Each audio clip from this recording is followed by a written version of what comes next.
Let's get nasty on a Wednesday. It's the Fast Lane on 101 ESPN with Andrew Marsh, Carey Davis, and Jamie Rivers. I'm Anthony Stalter. 202, your time check is brought to you by Clarkson Jewelers, an officially licensed Rolex jeweler. Cardinals in action right now at Busch Stadium. It's a split doubleheader against the Kansas City Royals. The Cardinals jumped out to a 3-0 lead, but the Royals have climbed back, and now it is 3-3 as they head to the bottom of the fifth inning. I hold myself personally responsible. You should. I'm glad you brought it up. Can you please explain? Yeah, so it was fifth inning, just the start of the fifth inning. Palante had only had 55 pitches, and I got a little angry, Carey. What'd you do? I looked at Anthony. I said, why is it? Why are we automatically just throwing Palante out of the rotation? Like, why? He's pitched better than Lance Lynn over his last 5 starts, and he probably still will at the end of this game. Well, this guy, he's got scoreless here already in the fifth. And then it threw out the pitch count. Yeah, everything. I did, and then it blew up. So it's your fault. I'll take responsibility for it. Good for you, though. You're taking accountability. Yeah, I'm fine with that. Yeah. I'm sticking up for the young man. He's pitched pretty good, and everybody's just like, Palante's gone. Is that how they sound? Yeah, a little bit. Okay. Sometimes. That's how I hear them. Yeah. Well, he has to decipher which voices are which. Yes. Because it's a party in there. There's a lot of them. Yeah. You're like, well, okay, yeah, that's the one. Yeah. And you got to make sure you pick the right one to listen to. Yeah. That's right. Don't listen to the wrong one. It has happened. You do some things that you shouldn't be doing. Yeah, well, I'm still paying for it. So we don't know how the Cardinals are going to end this one today against the Royals, at least the first game. We will play the lineup game and beat the streak for the second game of the doubleheader, a game in which Gordon Graceffo will make his first start in the big league. So I'm interested in that. I'm excited, man. Yeah, I'm looking forward to that, one of their young prospects. The Cardinals now through 90 games are off to their best start since 2015. What? Yes. How can that be, Anthony? They suck. In 2015, they were 57-33. They finished the season with 100 wins. In 2024, they were 48-42, or 2024 is now. They're 48-42. In 2022, they were 48-42, same record as right now. They finished with 93 wins. And in 2016, they were 47-43, so only one game off this current streak, finished with 86 wins. Do you guys think that last year has jaded us? We're almost waiting for the other shoe to drop because of the way that they finished last year. And it has jaded our perspective on just how good the Cardinals have been since the end of April. So last year and the beginning of this year, that's the problem. That was the combination. Because you came off that awful season last year, and you're looking forward to some good baseball. We got some pitching here in the offseason. Arenado, Goldie, they're going to be back. You're very hopeful. Jordan Walker, very promising young man. And you're not good to start. So you go automatically, your brain goes right back to last year, and you couple it together. Yeah. And you feel like, it's been 2 years of hell. No, it hasn't. It's been a year and just a little bit of the second year. But since that miraculous Mother's Day, as we're going to use that as our benchmark, which we've been using, and now, to be fair about the benchmark, it could have gotten worse. Because we've been using it steady. It could be used against us had the Cardinals started to crap the bed, went 7 or 8 losses in a row. Yeah. But they haven't. In fact, they've been the best team in baseball since that point. So, yeah, maybe we overlooked it. Maybe last year did taint it for us a little bit. I think it did for me. Last year definitely left a sour taste in my mouth, along with the end of 2022, how that ended in the playoffs. Now, I don't like to be the negative guy, right? I don't want to be that guy. I hate to be. You don't have to be. Let him go. Well, let me be the. Thank you, James. You're welcome. I have to be the realistic person. He's not helping you. I know. He's like, yeah, keep doing it. Keep going. Yeah, no. You do great, Carey. Keep going. The number of playoff wins, you put 2015 as the best record since that year. How many playoff wins do they have since 2015?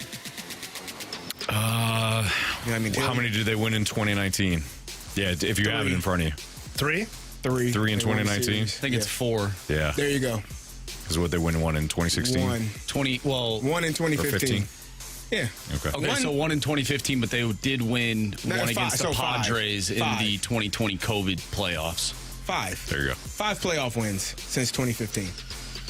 Are we like that's more so the problem than what you saw last year and what you saw to begin this year. It's a reoccurring thing the St. Louis Cardinals are not an organization that I grew up watching, that I expected to just get into the playoffs and then be done. They are an organization that I grew up watching, expecting to win 90-plus games, going into the playoffs with a realistic chance to win a championship. If you win 5 playoff games in 10 years, now 10 years, see what they do this year, that's not Cardinal baseball. And so, yeah, that last season did kind of skew the picture, but it's more so the overall picture of 5 wins in 9 seasons. That's the problem. I just thought of this, guys. So walk with me. Interlocking. Hand in hand, interlocking. Interlocking. Are we struggling with transition? No Yachty, no Wainwright. Well, this was last year. Albert. None of the guys that we grew accustomed to watching year after year that won. Yeah, maybe. Arenado comes in from Colorado. That's their Paul job. Goldschmidt comes in from Arizona.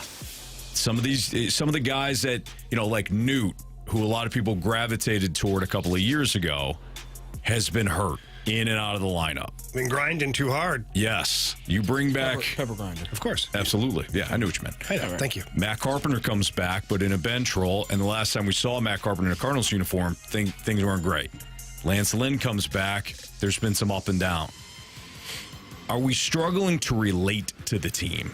And we're struggling with the transition from what the Cardinals were? Because you just brought this up. That's not my Cardinals. That's not the way that I have watched this team. Maybe we're struggling a little bit with like who we're gravitating toward on this club. Because if this was all young guys, it'd be a little different, I think. You got a lot of young guys, though, Anthony. You do, but your main guys are all over 30. Yeah, but your main guys are not carrying you this year. Right. So that's my counter argument, is that your young guys are carrying the team this year. Mm-hmm. Like, honestly, they're like Burleson. I know he's not young. Like, he's not young, but he's under 27, isn't he? Win, young, exciting player. Let's say even Donovan, what is he, 27? Sure. Okay, but he's not a veteran guy. Plus, he's not an all-star. So I look at those guys as the depth pieces that are carrying you might as well be young guys. Mm-hmm. So that's what's been going on. Is you got Wynn, you've got Newt, you've got Tommy Edman. I mean, these are guys, Burleson, Gorman. These are big parts of your lineup now. Yeah. Oh, you're right. It's a working theory. I just wonder what the issue is, because they have played well. They have played well this season. Last year was last year, but that's it. It's done. But we're having a hard time almost trusting this team. I think it's because of the beginning of this year. It was so bad again as well. I agree with that, too. I think people are just now starting to be like, what the hell's wrong with the Yankees? They have been bad for several weeks now. I mean, dreadful for 7. They've been one of the worst teams in baseball over the last, I think, month. But because they started so hot, and look, they're still 50, 55, and 38, so that has something to do with it. But they're just starting to be, we're just starting to be like, man, they're struggling, huh? They've been struggling for a while now. I don't know. Again, working theory. No Yachty, no Waino, no Chris Carpenter, no Holiday, none of the guys that you started to gravitate toward. And I wonder if there's this like transition that's happening that we're struggling with. By the way, Salvador Perez just went Yabo. So now it's 40. So now it's 4-3. Two things. One, Royals. 4 Anthony, runs since I declared Palante great. Yeah, this one's on you. all those guys you just mentioned, yeah, they won here. Right. Second thing, we got a text from the 314. It's not just last year and the start of this year. It's been years in the making. I'm sorry, but I'm still not buying. But the numbers don't lie. It could be the years in the making. And, Carey, I totally understand your point of view when you're talking about playoff games. But when you go over the numbers that Anthony went over, like, what was the one season? 97 wins? 94 wins? Yeah, so 100 wins was the best since 2015. You were 57 and 33, so kind of like what the Yankees are right now. They won 100 games. The Cardinals did in 2015. In 2022, same record. They won 93. You take that. If they win 93 games this year, is anybody bitching? No, I don't think you can. If you get knocked out in the first round of the playoffs, yes. Okay, so maybe maybe we should look. Like there's two teams. St. Louis I think is here. Yeah, two teams of people. That's exactly right. St. Louis is not Cleveland. It's not Cincinnati. It's not. What's your problem with Ohio? Sorry. I heard the North. chili sucks. Yeah, in Cincinnati, I heard that the Skyline chili. Yeah. It's terrible. But either way, it's not one of those cities that don't have history. Like, it is an organization, and this is a city where the expectation is to be playing for championships. Is it realistic every single year? No. But you should have a team, and you should have players that are in the position to at least give you that vibe or that feeling, and not only win 5 playoff games in 9 years. Yeah. That's what this is. To Carey's point, I think it comes down to this organization does not go above and beyond to get a player or players that will ultimately lead them to a World Series. They haven't done that in quite some time. So to this texter's point, it's not just last year. It's not just April. It's years in the making. I mean, Anthony, you brought it up multiple times. Yeah, that 2015 team was good, but who was hitting in the middle of their lineup? Steven Piscotty? Yeah. Like, that team's not going to win a World Series. Right. They could be a good regular season team, but so are the 2001 Seattle Mariners. And that's the vibe you get of this team now. Good enough, possibly. Wild card, sure. Win the division? Maybe. Make a run in the playoffs? Probably not. And that's the problem. I'm conflicted. Don't be conflicted. Damn it. We want Carey? championships. No, I'm with you on that. Oh, Just okay. I understand what Carey's saying, but there is a national personality that says something completely different than Carey. We'll get into that next here in the Fast Lane on 101 ESPN.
Stella Artois is partnering with Hot Ones to bring you hot wings and hot trivia questions here in lovely St. Louis. You can sign up now to compete in the next Hot Ones event at the Hot Shots in Wentzville tomorrow night, July 11th from 6 to 8 p.m. Your host this time will be none other than Scott Rizzuto from The Rizzuto Show.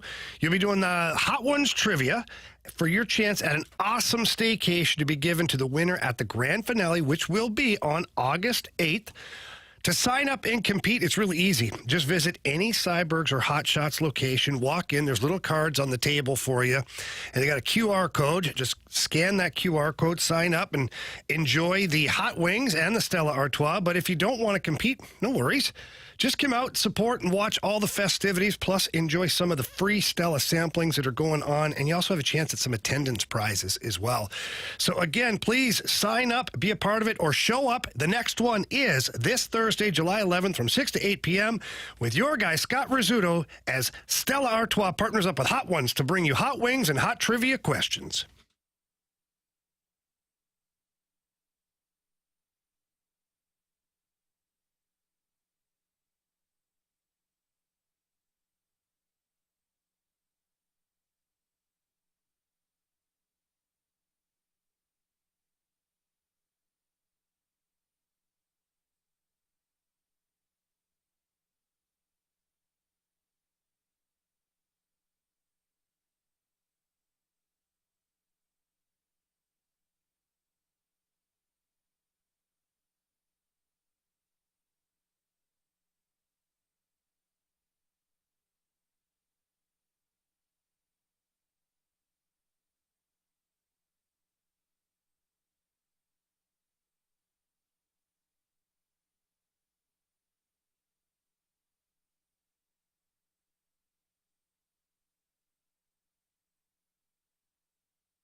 It's the Fast Lane on 101 ESPN. So, John Palmarosi was on with BK and Ferrario earlier today. And we just had the conversation. If you want to participate, you can leave us a mic drop. You can text in. Air Comfort Service text line is 314-399-9646. Air Alliance Team YouTube channel. Of course, our Snake Pit is at 101 ESPN STL. And you can leave us a mic drop via the 101 ESPN app. It's completely free to use. But we just had the conversation about whether or not, and I just kind of a working theory, after Carey had talked about the way that he is used to watching the Cardinals, I'm sure is a lot. It's similar to what a lot of you as a listener has been able to absorb with the Cardinals. They're contenders. They're real contenders, not just for the NL Central, but in Major League Baseball. And I posed the question about whether or not we're struggling with the transition.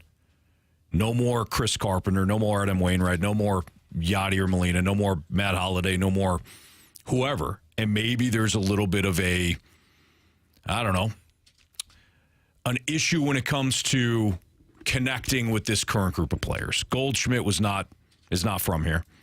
And when I say from here, I mean, grew up in the organization. Not from here. Not from here. Where'd you say he was from? Somewhere in Indiana. Was that? I think he's Texas. I think he's a Houston guy. What were we talking about? You said never mind. Go ahead. Indiana? Yeah. I don't know. It was somebody. Go ahead. I'm going off on a tangent. Nolan Arenado. Obviously not from here from a Cardinal standpoint. Even Sonny Gray, signed in the offseason. Maybe there's an issue with just kind of the transition part of not your everyday Cardinals. But Jamie was listening to BK and Ferrario earlier today, and John Morosi was on with them. And Jamie, you were kind of surprised by something that Morosi said about the Cardinals. Yeah, so going back to Marshy, what he said earlier, just regarding about it's just not enough and just getting in, and this is the Cardinals are just that team that does enough to get in and all this stuff. That's the perception a lot of people in Cardinal Nation have. And Carey, you supported exactly that thing. You're like, it's not only 5 playoff wins. It's just not good enough. Mm-hmm. But what is the perspective from outsiders when it comes to nationally?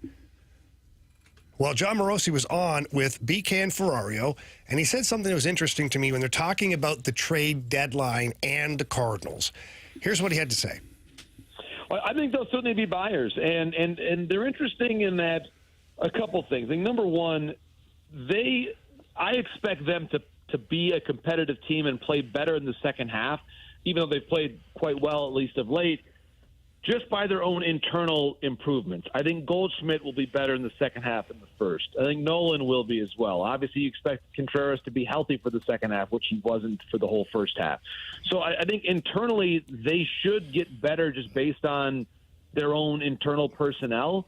And then, oh, by the way, Edman on his return trajectory. So that's going to be another dynamic that the Cardinals hope to have into the second half. I also wonder, all of these, there's a lot of injury-related rejoinings of the roster here in the next little bit. You wonder if that creates some tradable depth to where they could make some major leaguer for major leaguer type transactions that maybe give them a little bit more adaptability, maybe help them get, in some ways, maybe add in some relief pitching. Because they've got, I think, a really nice group of position players where they seem to have developed a bit of a chemistry, I think, with the group that they've got right now. And that might be the one concern, is that they've played so well as a team that how do you then bring in the players that you want to have back, certainly, without interrupting what's been a pretty productive group, I think, overall. Well, he also goes on in that interview to say that just getting in is not enough for the Cardinals. The history of the organization is they want to be winners. And I'm paraphrasing a little bit, but he did go on to say that. So that brings me right back again. If that's the view nationally, what are we missing? Like, what are we in St. Louis missing if John Morosi is talking about how the overall consensus is that the Cardinals, as an organization, they don't just want to get in, they want to win championships? I don't think we're missing it. I don't think the fans are missing it. I think maybe some people downtown have. No, but we're missing it apparently. Because, Carey, if he's saying that, that's because nationwide or nationally, they believe the Cardinals are doing that currently. That they are trying to do that. That they're trying to do that, yeah. So what are we missing, or what are they missing? I don't know. Maybe we are missing it then. I don't know. Because how can that still be the perception if Carey's telling the truth, which he is? If it's 5 playoff games in the last decade that you've won, how can the perception be that the Cardinals are still there to win every year? Because sometimes when you're on the outside looking in, you just don't know how messy the inside of the house is. Like, you don't know how things are not running properly when you're on the outside looking in. We watch them every single day. If you're a national radio host or analyst or something like that, you're not watching normally, unless you're from that city, you're probably not watching that specific team 120 games a year. You're spreading it out. So you're not actually getting a full grasp of what exactly is taking place every single day. You may not know. You can look at the stats and say, oh, Nolan Arenado, he's doing okay. But when you watch him every day, you're like, not really. Not really to the level that we are accustomed to seeing it. Oh, he doesn't have many errors. Well, maybe not, but probably should have had a few more errors called on him, because those are balls we are accustomed to seeing him get to. Like, you're not seeing it every day where we are, and we're watching it in real time, and it is not what I grew up watching, what I'm accustomed to, what Cardinal fans are expecting from their team in terms of championships. Again, you're not going to win every single year. That is an absurd mindset. But to have a team that competes at a level that can potentially run into a deep playoff run and run into a championship, those are the expectations in St. Louis, and that has not been taking place. But are we to the point now where, you know how some people, they'll say something to you like, hey, I want you to do it this way. You do whatever that is. You do something a certain way. Maybe it's a task, right? Maybe you're working and like, hey, I need you to do this. So you do it, and then that person, you do it exactly the way you want to do it, and then they say, no, not that way. You know, are we to the point now with the Cardinals where we're like, win, damn it? Well, no, not that way. Like, but no. Or does it only count? Or does the playoffs only count? The playoffs are what matters. Like, you can win 100 games, but if you get knocked out, the Golden State Warriors went 73-9. Yeah. And lost. Nobody calls that the best team ever. Mm-hmm. They were the best regular season team to ever play in the NBA. Nobody cares. Yeah. Why? Because they lost a 3-1 lead to the Cleveland Cavaliers and ended up losing 4-3 in the finals. That's the standard. If you are going to be the best team all regular season, well, damn it, you got to finish it. The New England Patriots went 16-0. They went 16. They went 19. They went 19-1. Two, they won 18-1. They lost the championship. Nobody considers them the greatest team to ever play. Nobody cares about. Nobody throws parades for 100-win seasons. No, listen, I understand that.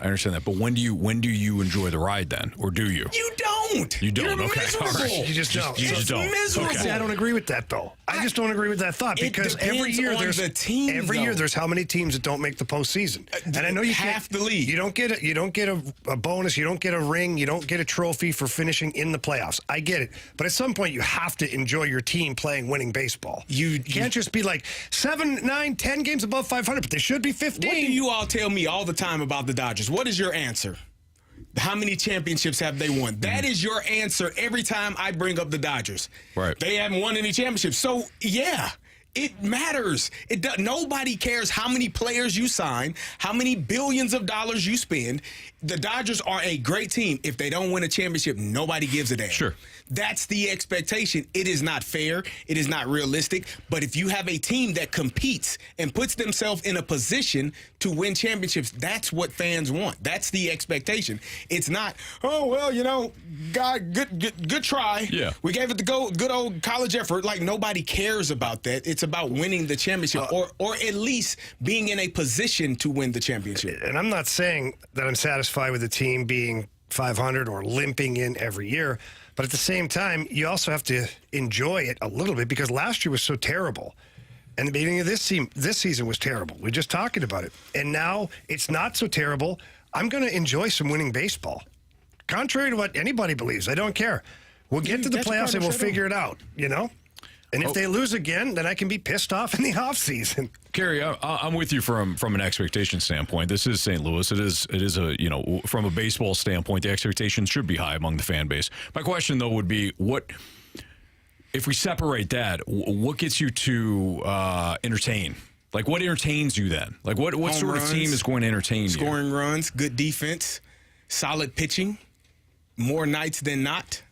Like, no errors or minimizing the mistakes, the mental mistakes, making great plays in center field that I've seen Michael Siani make. Jim Edmonds made a lot of those. Like, those are the things that excite you. And are you going to win every game? No, it's baseball. It's no way you're going to win every single game. You're going to lose. You're going to lose 60 of them probably, at least. And so, what are you doing with the other one? With the other 102 games? How are you playing? Like, that's what matters. And then your best players come playoff time, the ones that are getting paid $30 million are the superstars, and they show up.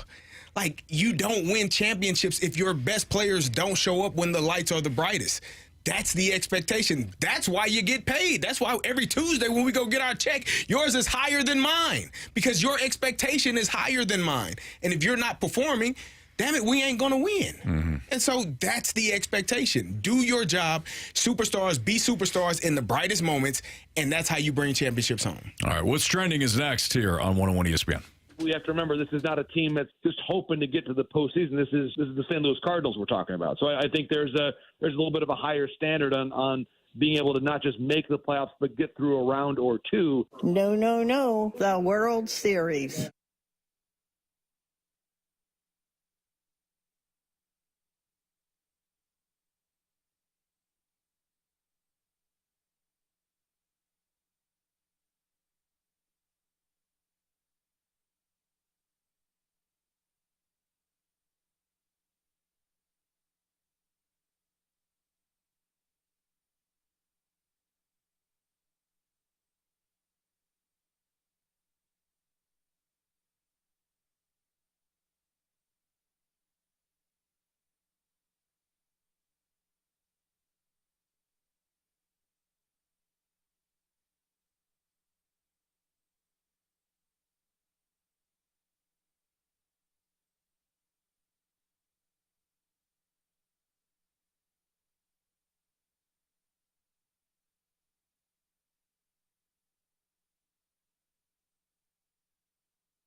101 ESPN Sports Center.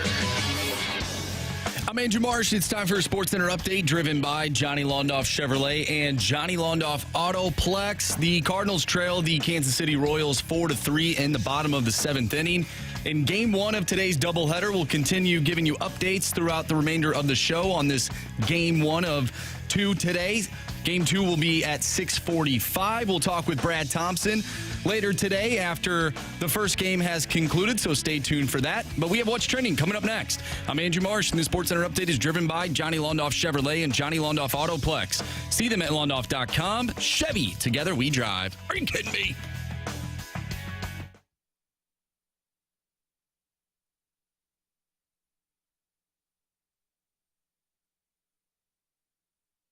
It's time to find out what's going on in the sports world with What's Trending Now. Brought to you by Goodwill. Donate a car and get tickets to the St. Louis Cardinals.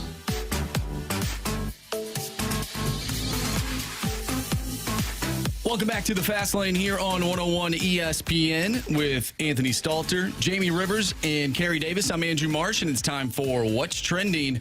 Gentlemen, John Denton tweeted out earlier today that the Cardinals felt the best use of their 27th player for today's doubleheader was to promote starter Gordon Graceffo and bump Sonny Gray to Friday to take on the Cubs. That is what Ollie Marmol said. So we'll have Sonny Gray, Lance Lynn, Kyle Gibson, and Miles Michaelis to pitch this weekend against the Cubbies. Is tonight, though, a chance to see what the Cardinals have in Gordon Graceffo? What are your expectations for him? So we just had this conversation about the Cardinals, and I had pitched the idea, the theory that maybe we're struggling to connect with this current team. Well, anybody that watched the Cardinals, certainly in the 90s or the 2000s, we experienced a certain way how to win, and there were players that you gravitated towards. Now, the 04 team had a lot of guys that came in from outside the organization, but there just seemed to be that, a couple of unifying players, right? And I wonder if we're starting to lose that a little bit now that the more we get away from Adam Wainwright and Yadier Molina and certainly Albert, Matt Holliday, and those guys. This is how, to me, I get excited about Cardinals baseball. I want to see them win. I want to see them win in a certain way, certainly by playing, quote-unquote good baseball. I want to see young guys come up and thrive. I love watching Mason win. I love that he was drafted, developed here, and now he's having success at the big league level. He might be having the other thing, too. I don't know. I don't pry in his personal business. But he's a young, exciting player. Dang, I missed it. And I'm looking forward to seeing Graceffo at 24 years old come up and make his starting debut. We've been waiting on him. We've heard his name for a few years, wondering when the opportunity would come. And I do think it's a good idea. They're going to get opportunity to have the 27th man because of the doubleheader. And so to get him his start and then set your lineup up, set your rotation up for the series versus the Cubs, I think it all kind of works out how it needs to work out. So you get to see Gordon Graceffo, and then you get to start off the Cubs series with your ace against whoever they're throwing out there on Friday. Yeah, I like it. It's about time we see some of these guys. I mean, we called for them at the end of last year. My whole thing that I got hung up on was, why not give him a cup of coffee? Who cares? You're so far out of it right now. And they kept rolling out, what's his name, CD-ROM there? Yeah. Drew Rom, yeah. Drew Rom. Yeah. I just got that. Which kind of looked like and no offense, he's hurt right now. Hopefully he'll do something when he returns, right? But Drew Rom did kind of seem like that carbon copy Cardinal pitcher of late, where you're like, oh, another one where, okay, there's not much to him. Be excited about. He was fine. He exactly. Plugged a hole for you when you needed it, Dakota Hudson, which is always helpful. But I thought it could have been Graceffo. I thought it could have been McGreevy. Not Hens. That would have been a huge jump for him at that time. Yeah, no. But I'm happy that Graceffo's going to get an opportunity to pitch now. It's going to be a big stage for him. Yes. Busch Stadium, playing interstate battle against the Royals. It's going to be a really good test for him. Yeah. More news out of St. Louis. Actually, it's out of Florida. The Blues have reached a multi-year affiliation agreement with the ECHL's Florida Everblades. And we got a question from the 573. Saw the Blues and the Thunderbirds signed an ECHL agreement with the Everblades, who are Kelly Cup winners 3 straight seasons. Does the ECHL operate the same way the AHL does? Is the team essentially the minors for the AHL? Does this mean the Blues can claim their players as prospects? I'm unfamiliar with the ECHL. Jamie, can you help us out with that? Yeah, what's funny is, did you see that I answered him on the text line? That's what I was doing earlier when I missed Anthony's thing, was actually answering the 573 on the text line. But I'll go back and I'll just recap my answer is, the ECHL players will be an area for overflow of prospects. A lot of times it's that third goaltender that you have in your minor league system that doesn't have a spot playing on a regular basis. In the American League, he'll get to have every night. In the East Coast League, you have a certain amount of players that may be drafted in the later rounds that don't have a spot on your American Hockey League team. Then go to your East Coast Hockey League team, or ECHL as they call it now. And then 3/4 to half of the team will be unaffiliated players, where those guys can earn a spot. They can earn not in the NHL. Very seldom do you see that right away. Yeah. But they can get a contract offered to them by the American Hockey League. Let's say the Springfield, the Thunderbirds get some injuries. They go down to the ECHL, and none of their guys, affiliated players, are playing very well or not ready. You can grab a guy that's, maybe 25, 26 down the East Coast League, and you're like, hey, you know what? Let's bring him up for the 3 or 4 games on the weekend. And then I've seen guys earn contracts, the American Hockey League level like that, and then earn NHL contracts. Well, good. Those guys are few and far between. But getting back to the original question is, you'll have access to those players, but there'll only be a certain portion of them that'll actually be affiliated players with your minor league team. There you go. I like that name, too, the Everblades. They're three champions of that league 3 years in a row. About to be 4. Starting netminder I went to college with. Did you? I did. What's his name? Cam Johnson. Cam Johnson. Great guy. Good. Funny dude. CJ. Yeah. CJ. CJ. All right. Excellent. The Royals are still up 4-3, and they're threatening now in the top of the 8th against Roycroft as the Cardinals have turned to their bullpen. If you missed it earlier, Jamie poured the old jinxaroo on Andre Palante, who was having himself quite a start. The announcer jinx. Yep. No, hey guys, I've done some research on this one, and apparently around the exact same time, BK said the same thing in here in the studio. On air. So the BKO came in off the top rope. Wow. I had no chance. After that happened, what I said had no chance. No, you're right. There's only one BKO. Yeah. You would think that he would start saying the opposite of what he actually believes. It doesn't work that way. It doesn't work that way? No, it doesn't work He has that to way. believe what he's saying. Yeah. It could be completely wrong, but he has to believe it. The baseball gods, the football gods, the hockey gods. What do you think he did to deserve 5-3, something but- like this? Andre Palante? No, BK. The BKO. Well, we're given our gifts, okay? And that's just his. So he was born with that. Wow. It's a gift for us, though, honestly. If we ask him what he thinks a game's going to end up being, we just fade him on FanDuel. And it should benefit us pretty good. Not a bad strategy. It's FanDuel, promo code FAST. There you go. It's a Fast Lane on 101 ESPN. Andrew Marsh, Carey Davis, Jamie Rivers, I'm Anthony Stalter. Has the NFL devalued the running back position? There's a statistic for like rushing yards that is pretty staggering when you look at last season compared to 10 years ago. We'll tell you what that is, and then again have the conversation about the running back position next on Can't wait to hear ESPN. from Carey.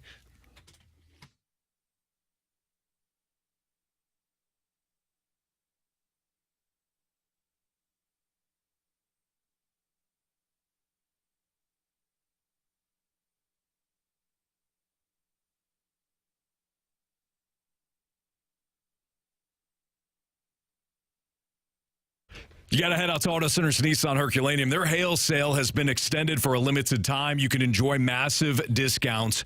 Here's the best part, though. No payments for 3 months and no down payment available on select new and used inventory. Plus, all current Nissan specials and incentives are all eligible for any hail-affected new Nissan. What this means for you is that they already have sales going on right now throughout the month of July at Auto Centers.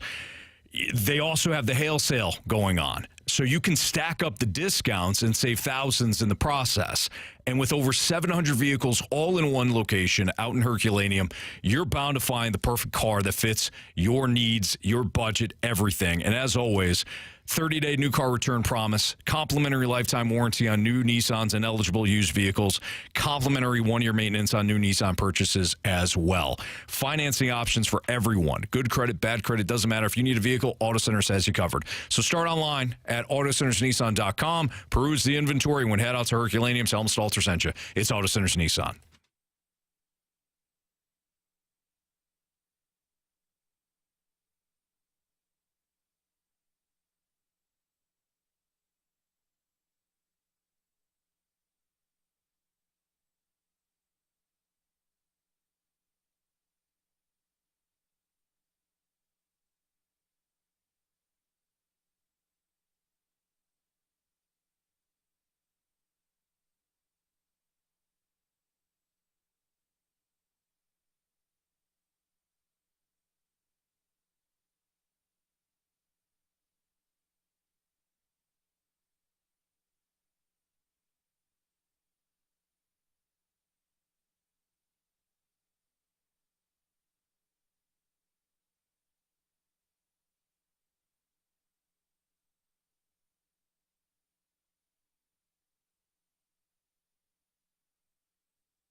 It's Fastlane on 101 ESPN. Andrew Marsh, Carey Davis, Jamie Rivers, I'm Anthony Stalter.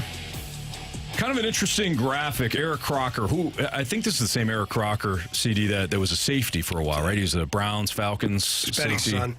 No, he's not Betty's son. Come How do on, you know? man. I know. How do you know? Imagine that guy on your team. Be great. Every I birthday. mean, it would be. It would be If awesome. his yeah. mother's name is Betty, that would be. That's interesting. Could be. I don't know. I doubt it, but maybe. Not that big. I guess I can't rule it out. Yeah. So he tweeted out this graphic: 1,200 plus rushing yards, and these were all the running backs who rushed for at least 1,200 yards in 2003. It was Jamal Lewis, Amon Green, LaDainian Tomlinson, Deuce McAllister, Clinton Portis, Travis Henry, Ricky Williams, Priest Holmes, Sean Alexander, Stephen Davis, Curtis Martin, Fred Taylor, Edgerrin James, and Tiki Barber. So that was... That's a lot of guys. Yeah, it's 14. let's see here. 14 guys. Here's the total count for 2023. Okay. The like running 20 backs. or 30 now. Right. The running backs who rushed for 1,200 plus yards. Here we go. You guys ready? Yep. Mm-hmm. All right. Let me see if I got this right. Oh, yeah. Christian McCaffrey. Okay. And Who else? That's it. No. Yeah. Christian McCaffrey. Yeah. So in 20 years, there's 14 in 2003, 1 in 2023. Wow. Carey, former fullback and running back for the Pittsburgh Steelers, Super Bowl champion. Your thoughts on the running back position? I don't think people like winning. They don't like winning. You can't like winning if you don't run the football. Running the ball does so much for your team and to the opposing team. Like, if you can run the ball at people, there is literally a point. If you watch a game and you watch a team run the ball well, there's a point where that defense breaks. soul. They will break. You can see it. They snap, and they're done. There is nothing else they can do. They have nothing else to give, and they're going to lose that game. That's what running the ball does. Your offensive linemen definitely appreciate that more because they get to go forward. Your defense appreciates it more because they get more time to rest. Mm-hmm. So when you are a team that has a bunch of 3-and-outs, I remember I went to a game at Texas A&M a few years ago, many years ago, probably about 10 years ago now, and I watched Texas A&M versus Alabama. And I watched the offense of Texas A&M have 3 drives that may have taken 40 seconds of game clock off of the clock.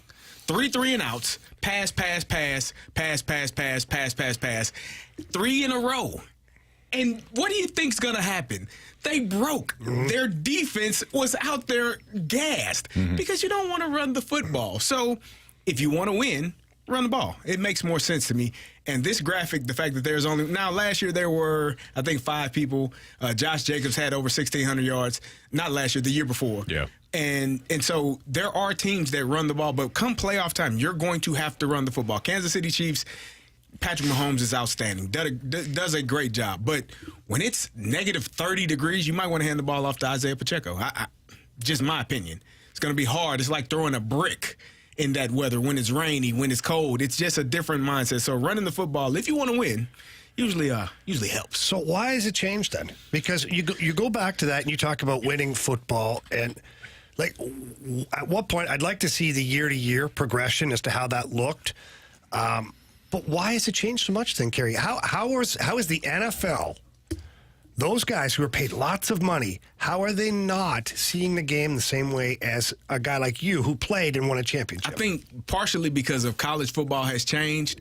And in college football, that's more of the mindset. They no huddle, up-tempo offense, look to the sideline to get the play call. So the offensive linemen are not, sitting in a huddle, learning, getting out of the huddle, breaking, and getting their hands and going. They are fast-paced, and it's a lot of RPOs, which means we're run-pass option. We're going to run the ball. If there's an opportunity to throw it, we're going to throw it. So it's not called runs. And so when you make that transition to the NFL, it's a different mindset. It's a different game, and it's a little bit harder. And so to get them acclimated faster and get them going faster, you kind of implement a lot of the things that they do in college to make it easier on them. Quarterbacks as well. Like it has changed so much, like from 20 years ago, obviously, to what it is now in running the football. I also think there's not enough true bell cow type running backs anymore. They moved away from it. They have. And Yeah. you see a lot of teams go as a committee, and that's why you're not seeing these types of numbers anymore. Yeah. There's only a few teams that really have that one go-to guy. The 49ers are one of those teams, and that's why Christian McCaffrey's on that list. Right. Other than that, there's not a ton of teams that are just using one guy. Yeah, they want to go committee. They want... So should we look at total rushing yards? Per and team? not per team rather than how much per Because individual? I think some teams are getting away from the run. I agree, but we're starting to see they come back now a little bit more, right? Because defenses are now undersized because you Please line me up against a 220-pound linebacker. Because 6'1". defenses had to adjust. Man, what? You went from the 90s and early 2000s when all these guys are huge because they need to stop the run. to everybody's throwing the ball. So now you've got undersized linebackers. You have guys that need to be able to run because they need to pass. They need to cover. So I think it's a combination of things. You got committees. They know, too, analytics tell you that if you can throw the ball on early downs, you can run the ball when it's short distance. You can run the ball inside the 5. They flipped it on its head. Exactly. So I think analytics are part of this. And I think the college game, as Carey mentioned, everything is spread out, everything RPO. I actually think that it would benefit, and Carey, I'm interested in your thoughts too. I actually think it would benefit younger quarterbacks to get back under center. Oh, yeah. Because it helps the running game as well. That's what I'm saying, exactly. Yes. So it would help everything. When you have a young quarterback, Bill Walsh never wanted his quarterbacks to be in shotgun. Why? Because you have to look down to see the ball. Right. If you look down to see the ball, your eyes are off. Your eyes are off the defense. Yep. So he always wanted his quarterback to look at the defense the entire time. So he gets the snap, he's still looking at the D, and then he has an opportunity to get the ball out quickly. And I think, Carey, and you can speak to this, it helps the running back immensely if you're not out of shotgun. If you're in shotgun, you're essentially running laterally to get downhill. If I'm behind the center, if I'm what we call Q position, right behind the quarterback, I'm going downhill now to get that ball, and I'm facing the defense the entire time. My shoulders aren't going lateral. I'm not stepping laterally. I'm going downhill. If I'm Your 240 gravity's pounds, right in the middle. If I'm 240 pounds, I'm running downhill right now. That's a little bit of a difference from going laterally and then having to get downhill. So it definitely helps, and it also helps with play action passes because now under center, my back is to the defense. They can't tell if I'm handing it off or if I'm tucking it in and booting out and keeping the football. So it changes, whereas if I'm in shotgun and I do play action, it's all in front of me and in front of the defense. They can see everything. So it definitely helps being under center. It helps the running backs. It helps the passing game. It helps the play action passing game. It helps you be a better, well-rounded football team. Who was the best offensive team in football last year? Was it 49ers? I mean, 49ers, I'm not talking Dolphins. about like the best player, the best quarterback, the best offense. I would say 49ers and Dolphins were electric. So what systems do they run? Because listening to Carey and you, Anthony, talking about how teams get back from, they get away from the under center, they get away from the running game. So the two best teams offensively in football, what did they run? What kind of an offense did they run predominantly? Well, Raheem Mostert and Devon Achane both were running the hell out of the football. And then they got a lot of guys. I mean, Tyreek Hill is a matchup problem. So what the 49ers and the Dolphins are able to do, because they got guys that can catch the ball, that have speed, that you can line up in multiple positions, it puts a lot of stress on the defense because they don't know who's lining up where they're going, who's getting the ball. All 5 receivers are eligible to catch passes. If you only got a couple guys that you got to look after, life is easy. You got a blocking tight end. He's not running past. You got a fullback that can't catch. That's 3 people that you only have to worry about as opposed to 5 guys. All 5 of these guys are eligible, and they're stretching the field both vertically and horizontally. That's what the Dolphins did really well, which is why they were able to score 70 against. Who did they score 70 against? It was the Cowboys? It was they scored 70 against. They scored 70. Didn't they score 70 last year? Yeah. Who was that? But that game? Yeah. That was against the, I believe it was the Giants, was it not? Let's see. No, it was the Broncos. It might have been the Broncos. Oh, Yeah. it was the Broncos. Good call, Marshall. The Giants did 70 lose to 20. 40-0, I think, to the Dallas Cowboys. Like, when you are able to stretch the field both vertically and horizontally with multiple, people that are able to catch passes or make plays, you're going to win that game or have a better chance of winning that game. And running the football helps. Yes. Yeah, I don't think the NFL has devalued the running back position. I think they've changed the running back position in some regards because of the way the offenses have evolved. But again, I think we're going to start to see maybe some of the what is old becomes new again. So I think we might see some of this that downhill running start to come back more in the NFL. We're already seeing it over the last couple of years. Your guy now in Pittsburgh is going to do it. He's going to have a great year. Arthur Smith runs. He's going to have a great year. Why didn't he do it with the Falcons? I think he tried. Drafted a running back first round. Yeah. And he kind of used them. Yeah, kind of. Right. Yeah, So maybe he's moved on from the running game, Anthony. Well, Artie Smith likes to use his backup players the most. Cordero Patterson did great as a running back. That's great. Former receiver. Now he's with the Steelers. We'll run the ball there, too. Run the ball. All right, Michael Siani. It was is not playing in game one today. So what does this tell us now? What's the score? They're losing, yeah. So if the Cardinals want to win, they should get Siani back in center. That's what we'll talk about next on 101 ESPN.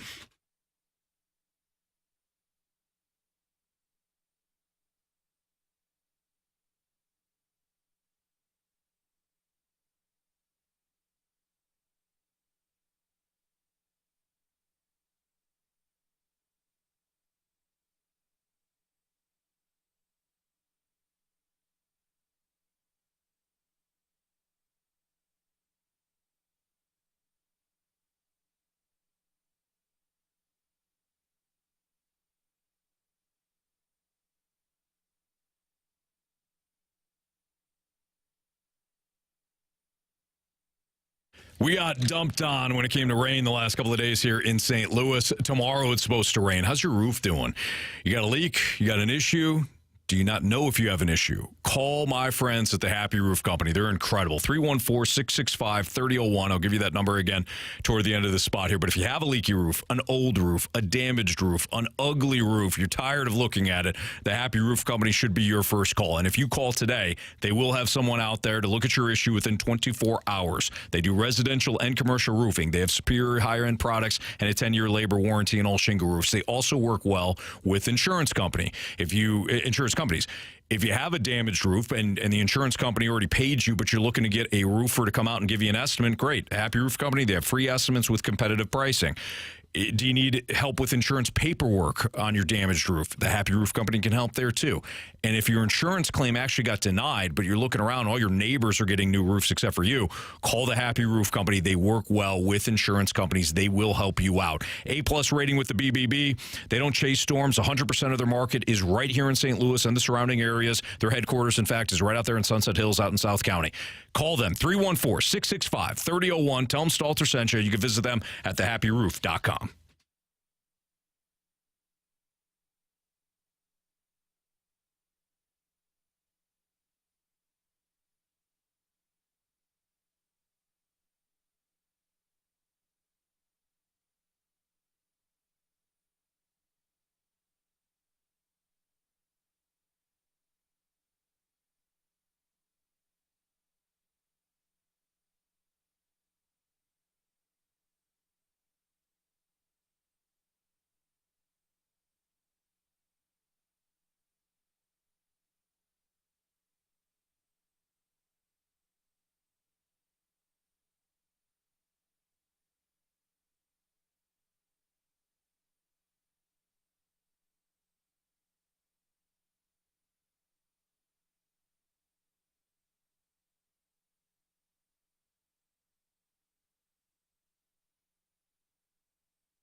Fastlane on 101 ESPN 304. Your time check is brought to you by Clarkson Jewelers, an officially licensed Rolex jeweler. The Cardinals currently trail the Royals in Game 1 of the series and Game 1 of the doubleheader. They're down again 6-3 at Busch. The Cardinals did open up the scoring with a Nolan Arenado home run in the second inning. Alec Burleson touched seats in the bottom of the third inning to make it 3-0. But then the wheels came off for Andre Palante. He gave up 3 runs in the fifth inning. A Salvador Perez solo shot in the top of the sixth inning made it 4-3, and then the Royals tacked on 2 more in the eighth. And again, that's where we currently sit right now, 6-3. It's at the top of the ninth. Michael Siani did not play today, or at least he did not start today. Instead, you had Lars Nootbaar in center field. Yesterday, he was in center field, Siani, and Nootbaar was in right. The last 2 days, and it's a small sample size, obviously, CD, but has the last 2 days shown us that Ollie's going to play the matchup game with his current group of players, and it's not necessarily going to be Siani's full-time position in center. It's more about maybe Lars Nootbaar and the rest of the lineup in terms of how he wants to play things. I think we are going to have to wait until the All-Star break is over and Tommy Edman is back on the roster and healthy, and whether or not he's playing in center field every day. I thought it was interesting that he didn't start today, especially since you didn't have a game last night. It was rained out. I don't know that you're too tired to play center field for 2 games in one day. I don't know. But I know that there was a ball hit by Garrett Hampson, and that was a double that scored a couple of runs. I don't know if Michael Siani makes that play, but that is going to be a question anytime that a ball is hit in center field that you feel like the better, faster, more athletic center fielder would get to, and maybe a Lars Nootbaar doesn't, or maybe a Tommy Edman doesn't, even though he has, the same capability. But I just think Siani's a step above, a step better than Edman. So I don't know. But I said it yesterday. I think we are going to see Siani be the odd man out. Like, he's going to be the guy that is watching the games for the foreseeable future, in my opinion, when Tommy Edman gets back on this roster and is healthy to play. Just because you think that they like Newt and Edman that much better. I do. And that's all it's going to come down to. I do. And I think, you can make the argument that, there's not really that much of a drop-off defensively from Siani to Edman, but there is a bigger uptick at the plate. So that could be your argument for why you say he deserves to have, speaking of Edman, why he deserves to be the one that's starting every single day as opposed to Siani. Do I agree? No, because I think Siani has done a great enough job, a really, really good job in center field. Saved countless numbers of runs, made some really big plays, great diving plays, running plays in the gap that he's caught that other center fielders may not have made, but he's making them. I think he's earned the right to continue to play, especially when he seems to be on a track for a Gold Glove. Like, you don't get many opportunities for that if you're not an everyday starter or if somebody else is in that position. So it's going to be interesting to see how the Cardinals, how this all plays out. And again, these are the decisions as a manager and as a coach. When you make these decisions, how does that impact the team? Mm-hmm. Because for you to say, yeah, buddy, you've been playing your butt off all year, but we're going to give this guy who we signed to a contract in the offseason who hasn't played at all this year, he's going to take your spot. What does that say? If that were to take place, what does that say to the other men in that clubhouse? Yeah. What does it say, though, if Tommy Edman has earned the opportunity to play? Has he earned it? He has in years past, yeah. Has he earned it this year? No, he's been hurt. Exactly. And I can't control what your body does or does not do, but if you're not here and somebody else is playing well in your absence, I'm sorry, not sorry. I want to win. I think this is another case of the Cardinals playing the long game. I think the Cardinals are extremely patient organization. And if they feel as though coming into the year, like when Mo was sitting there in his office in January or whenever, when the roster is basically finalized, outside of a couple of pieces here and there, and he thinks that Tommy Edman's going to be back by spring training, which is that was the timeline. He was supposed to be back by spring training. Then it was opening day, and then now it's July. But when it comes to Mo looking at his roster, I think Mo probably viewed things as, Tommy Edman's my starting center fielder, and it's going to take a lot for him to move off that line of thinking. Newt's going to be my starting right fielder. It's going to take a lot for him to move off that, unless it's an Alec Burleson situation where Burley clearly cannot come out of this lineup. No. I think that the Cardinals view things as we're going to be patient with all of this. For me, I always come back to how are you winning games? How are you losing games? How do you want to win games? How do you want to, avoid losing games? And if you want your best defensive team out there, it's got to be Siani in center field on a regular basis. But if you think that the drop off isn't that much from Edman to Siani, and that case can be made. That's the argument. And the offense is going to be, he's a better offensive player, which Tommy Edman is. Then you're just gonna stick with it. So here's my question regarding all of it, because I would imagine, and apparently Michael Siani's playing the second game of the doubleheader. Is it could we be just reading too much into it? Could it just simply be a situation to where Ollie's like, listen, I have an outfield full of capable human beings right now. Mm-hmm. They all bring something a little different to the table. I need to find out what my best outfield is, period, dot. I know what my best defensive outfield looks like. Yeah. And that's probably Newton right, Donovan in left, and Siani in center field. That's my best defensive outfield. So if we're ahead by a run, or two come 7th or 8th inning. Maybe my defensive replacements come in and we lock it down. But I think in the meantime, like Lars hasn't played in eons. Tommy Edman hasn't played since God knows when, last year. You have to see what you have in those guys for 2 reasons. One is if you're going to take a guy like Siani and you're going to anoint him to center field as a $750,000 player, like to your point, Carey, you better be darn sure that everybody on the team, including the staff, know that that's your best player for that position. So he's given Lars a little shot at it here. Edman will get his chance as well. And if Siani is your best guy, you also have to find out what you have in Newt and in Edman in case there's a trade scenario that involves one of those guys. And the league has to see what those guys are. Because the same questions we have about injuries and staying healthy, you better believe that every scouting staff in baseball is keeping track of guys who have days on the injured list and all the other stats that you have provided to everybody. Sure. So I think right now, I don't think it's been declared Siani's the odd man out. I think this job is up for grabs alongside right field too, because I think Donovan's a lock in left at this point.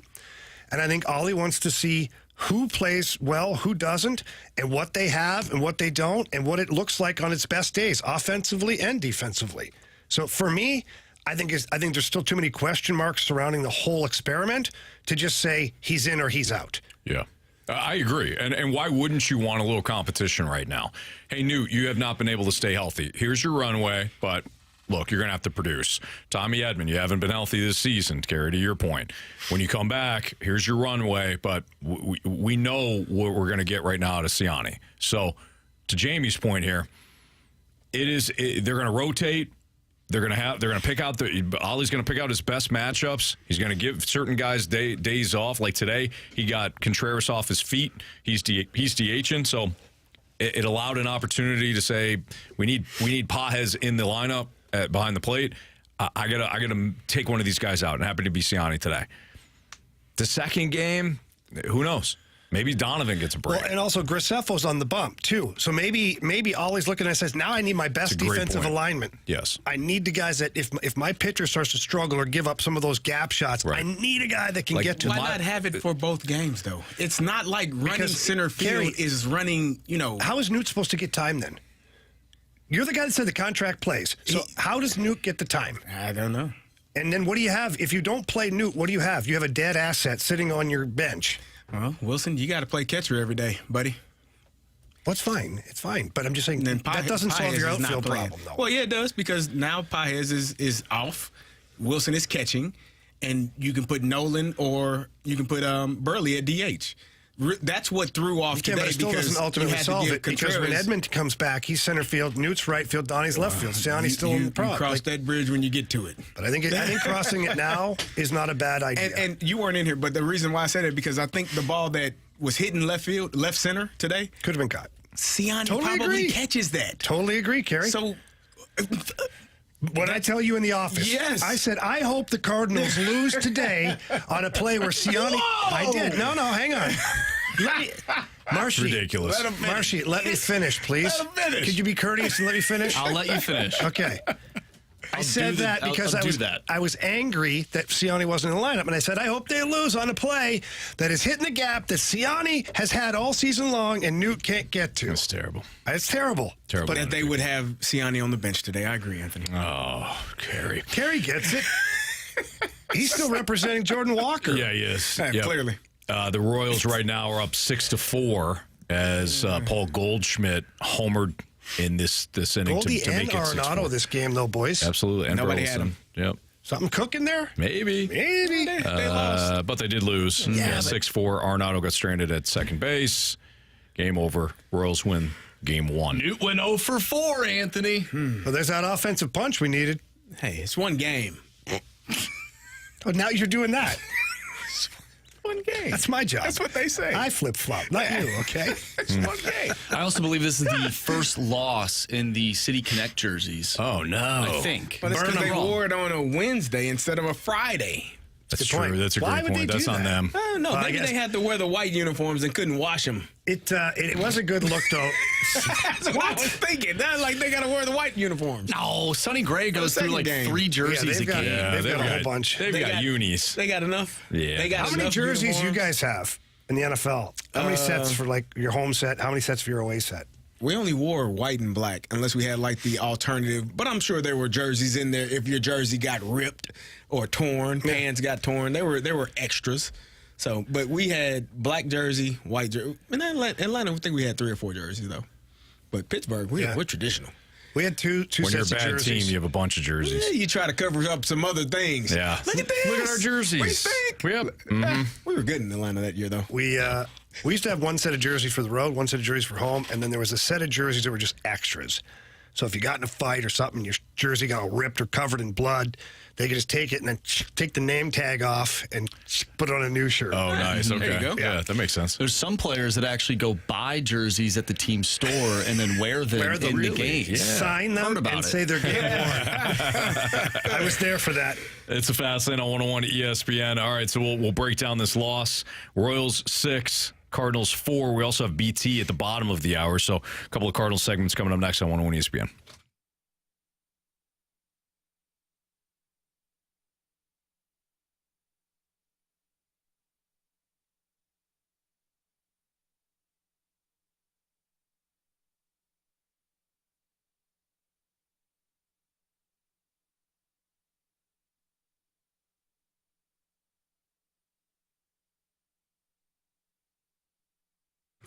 Hey, it's Carey, and if you're a contractor or you own a business that needs recycling, then my friends at Scrap Mart Metals are here to help you. They're tailor-made for your business and help you meet your schedule and budget. They understand that job site cleanup for contractors is a mess. If you set up a business account with Scrap Mart to recycle that metal, it's one less thing you'd have to do during cleanup.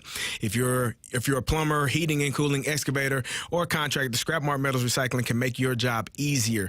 You'd be amazed at how scrap metals add up and how it can help your business's cash flow. If you own that heavy equipment, it breaks down time and time again. Eventually, it's going to break down and you're not going to be able to repair it. You're going to have to remove it. Scrap Mart will come get it out of your way. They will take it to one of their locations and get you a check the same day. Or if you want to haul it away yourself, they have 3 convenient locations: Valley Park, Peevely, Jonesburg. If it's metal, they buy it. It's recycling made easy. They offer a convenient drive-on scale, and they have the highest payout. You will always get top dollar for your scrap metals. Just visit them at scrapmartmetals.com. My guy Lucas can talk to you about setting up a business account to get you rolling. It's simple. That's scrapmartmetals.com, and tell them Carey sent you.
It's a fast lane on 101 ESPN. Jamie Rivers, Carey Davis, Andrew Marsham, Anthony Stalter. So the Cardinals lose today. A pathetic loss, Anthony. A pathetic loss. That's right. Pathetic loss to the Royals. They were up 3-0. You should never lose a game when you're up 3-0, especially in baseball. But they do fall 6-4. Is that a rule? It should be. Oh, okay. Jinx. Yeah, my kids say. Yeah. You owe me a bourbon. Andre Palante, 6 1/3, 6 hits allowed, 4 earned runs, 0 walks, 5 Ks. He was cruising until BK gave him the BKO. And just to make sure the body was, in fact, gone, Jamie piled on, too, by saying, why aren't we talking about Palante staying in this starting rotation if and when the Cardinals do get a starter at the deadline? So I'm sorry, Andre. Jamie has apologized. He's taken accountability for it, and that's all we can ask out of young Jamie Rivers here. At least you had the power on display today. Arenado homered, Burleson homered, and Goldschmidt homered. And you could say, well, they lost, so what's the point? If you're not a team that offers any sort of power, you're going to be losing a lot. And when it comes to this Cardinals team, digging out of the hole that they created for themselves in April and at 48 and 43, part of it is they have displayed more power.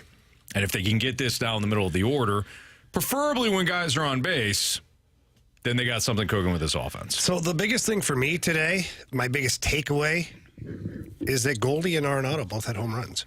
Yes. When's the last time we said that in a game where Arenado and Goldie both homered? I don't know there's been one this year. I'm sure it has happened, but the fact that you have to think about it, I don't know. I don't have it in front of me, but I'm sure there's somebody with lots of big brains out there that can find that out. But to me, that was a positive thing. And Burley keeps smashing the ball, too. So, although Palante kind of fell apart in the 5th inning and pretty much handed the game back to the Royals at that point, at least you figured a couple things out offensively against a real good team. Yeah, no doubt. Carey, your observations. Are you disgusted? Nah, I'm not disgusted. I agree with you. Hitting home runs is fun. It's good, especially when you haven't had a lot from those two to get them on track and hopefully get some power. I think Goldie homered in Washington as well, which was also good. So Nolan hit the ball really well in Washington. So I think maybe things are starting to come around for them, which obviously would help this lineup. But having everybody playing well at the same time is what you're looking for. Everybody clicking and on all cylinders at the same time, playing good defense, having good pitching.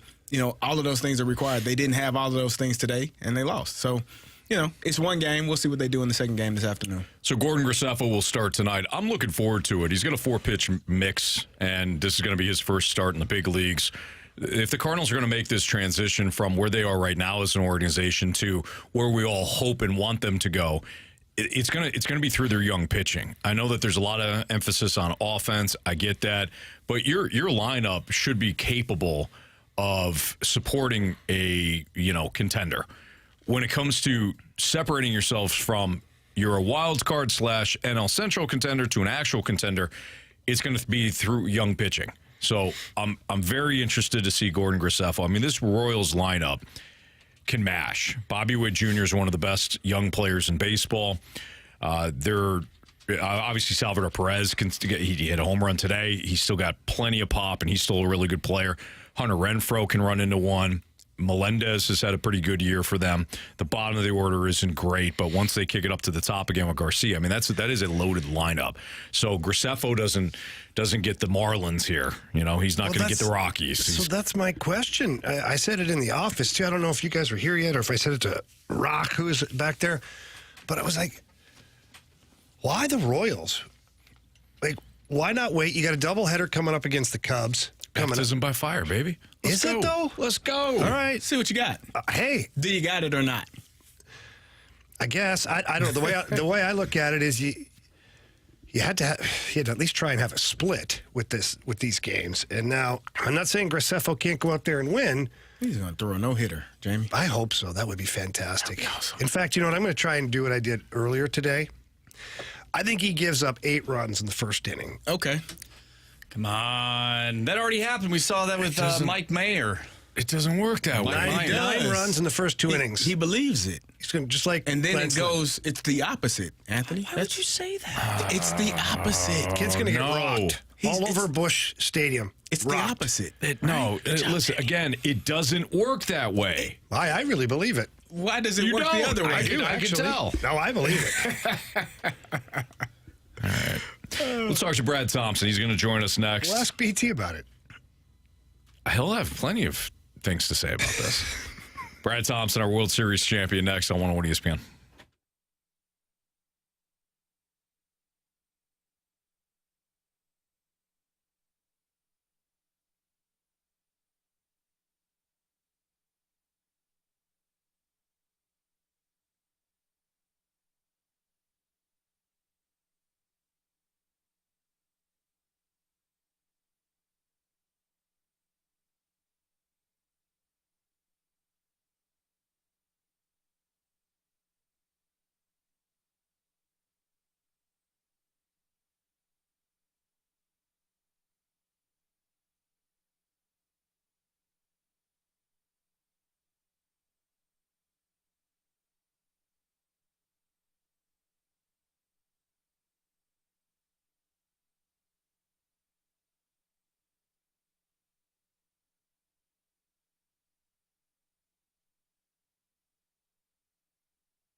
Anthony, you ever notice that as we get older, there's certain things we like concede, right? Like as they're starting to go, you're like, it's just what happens when you get older. Right.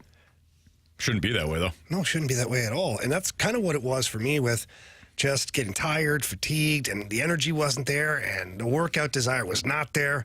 And I thought to myself, it's just normal.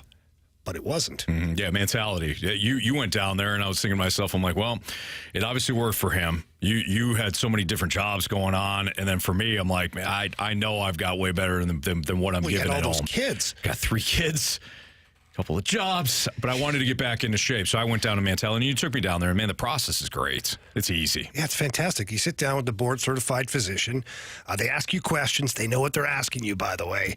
And when they find out pretty much what's going on, you do the blood panel, and then you have all of the answers. You get your own specific program, and that's when you start building back up to what you once were. For me, it was the energy. I don't know about you, but I felt the most with the energy. Check every box for me. Yeah. Energy, motivation. It felt like things kind of fell into place. And I know that you get questions all the time about, well, are you guys actually going down there? See for yourself, Chesterfield and South County. Jamie usually visits Chesterfield. I usually go to South County. Ask them. It's same group of fantastic people that are down there. They'll tell you. Jamie and I go in there all the time. Program works. Yeah, no it does. question. And it's covered by most insurances, too. So absolutely no excuses. Get in there. Tell them that Anthony and Jamie sent you in. If you can't do that, visit them online at lowtusa.com. That's mentality.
101 ESPN Sports Center. I'm Andrew Marsh. It's time for a Sports Center update brought to you by Saliga Heating and Cooling. The Cardinals fall to the Kansas City Royals in Game 1 of today's doubleheader. Final score 6-4. They have another opportunity to get inside the win column tonight. Gordon Graceffo going up against Michael Wacha. First pitch is at 6:45. We're going to talk with our guy Brad Thompson coming up next, so stay tuned. Talking some Cardinals baseball, some high heat with BT. I'm Andrew Marsh, and the Sports Center update is brought to you by Saliga Heating and Cooling, an independent American Standard heating and air conditioning dealer.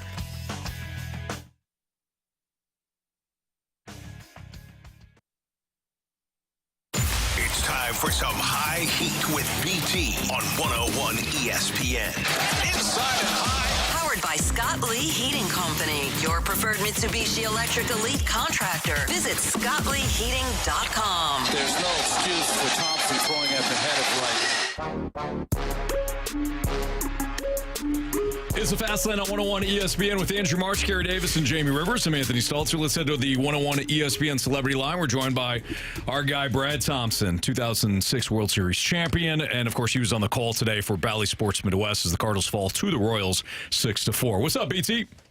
What is going on, gentlemen? I got to tell you, I really thought that game was going to go a different direction after the Cardinals had a lead early on and Palante was cruising, but at least we got another one tonight. Well, Jamie, would you like to admit what you did to BT?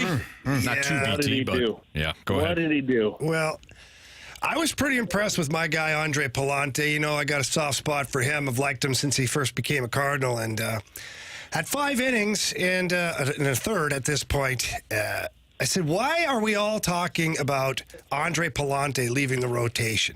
Look at this guy. He's 5 innings in, 55 pitches only. He's shoving scoreless baseball right now. And then, BT, I'm not going to lie, I took a left turn in a hurry. Double, single, double, double. That did have a quick. But you're right, though. He was cruising, dude. He did everything that he wanted to do, and it is going to be an interesting conversation moving forward, right, as what they want to do with that 5th spot and should they make a move. And I think that the answer is, we talked about it on the air, is you need to be kicking all the tires at this point. Because even if you believe that Andre Palante is a good piece for you and he could do that job, and he can, you got to find out what else is out there and what it's going to cost. Because at the very least, you can never have too much pitching depth.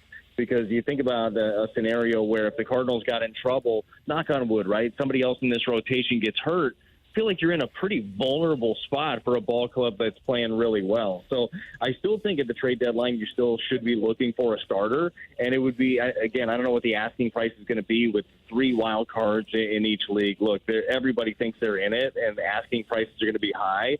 But I think that you shoot even higher than like a 5th starter if you can. I mean, it just depends what you're able to get. But Palante has done a good job. His last 3 starts, he's given you a chance. He's more and more comfortable, and I think that he could continue to grow in the role. But I think it would be I don't think it would be wise to just stop your search for a 5th starter just because he's throwing the ball well. BT, I know it's tough to comment on possible trades and whatnot, and I'm not talking about Cardinals leaving here at all. I'm going to ask you about a player that's out there that me personally, I find intriguing at the deadline to where I don't know if it would cost you a whole heck of a lot.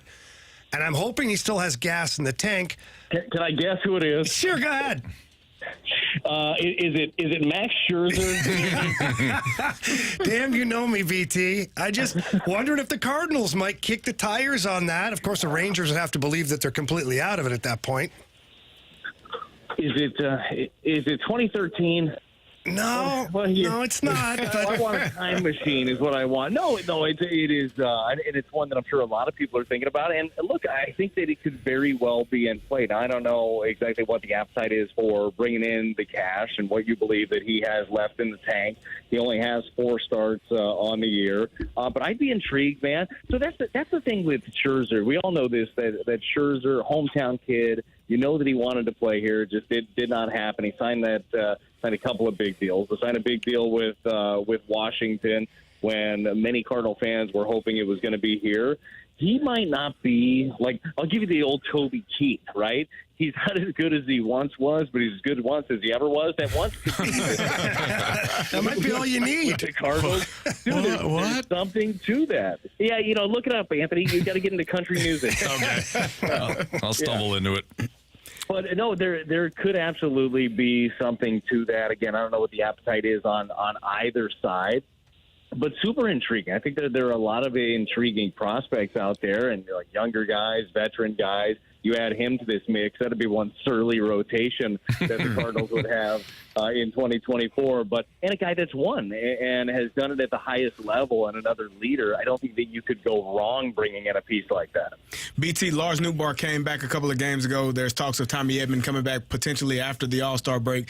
What is this outfield that was struggling trying to find players now? It's going to be like they have too many. How does this all shake out? Yeah, it's going to be a really interesting one, right? So with Tommy Edman, I believe that they're going to try to let it play out as long as they can. Remember, Tommy didn't have a spring training. He hasn't played any baseball at all. So they're going to have him play as much as he possibly can. He's going to run out his entire rehab, so he'll play a few weeks down there, get everyday at-bats, and be ready to go. You want his versatility back, but he's got to have all those reps under his belt before you end up bringing him here.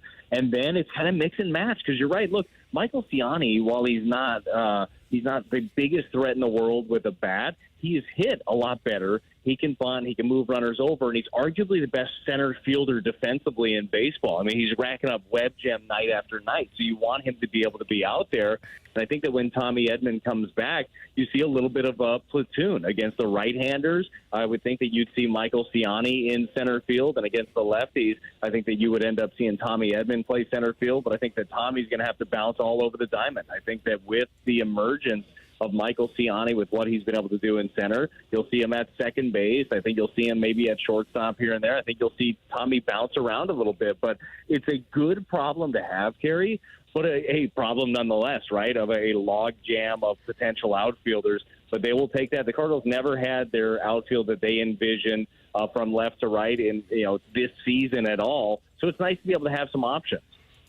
Brad Thompson joins us right now on the Fast Lane on 101 at ESPN. BT, what does all this mean for a guy like Dylan Carlson? Do you see him potentially going back down to Memphis and then just kind of riding the situation out? Does he get buried on the bench? What happens? It sucks for him. And you do wonder, too. And again, this is just sheer me just looking at the roster. I have no inside knowledge one way or the other. But if everybody's healthy, if Tommy is back, I mean, it kind of feels like he's an odd man out with the emergence of Michael Siani. If you're looking for a defensive replacement or somebody to come off the bench, like Siani seems to be a better fit. Now, Dylan does switch hit, which is very helpful, but he's had some chances to run with it and hasn't made the most of them this season. So, I think that there are a few different options with him when you're totally healthy. And, again, anything could happen. He could go on a tear or something else could happen where there's just more availability on the roster.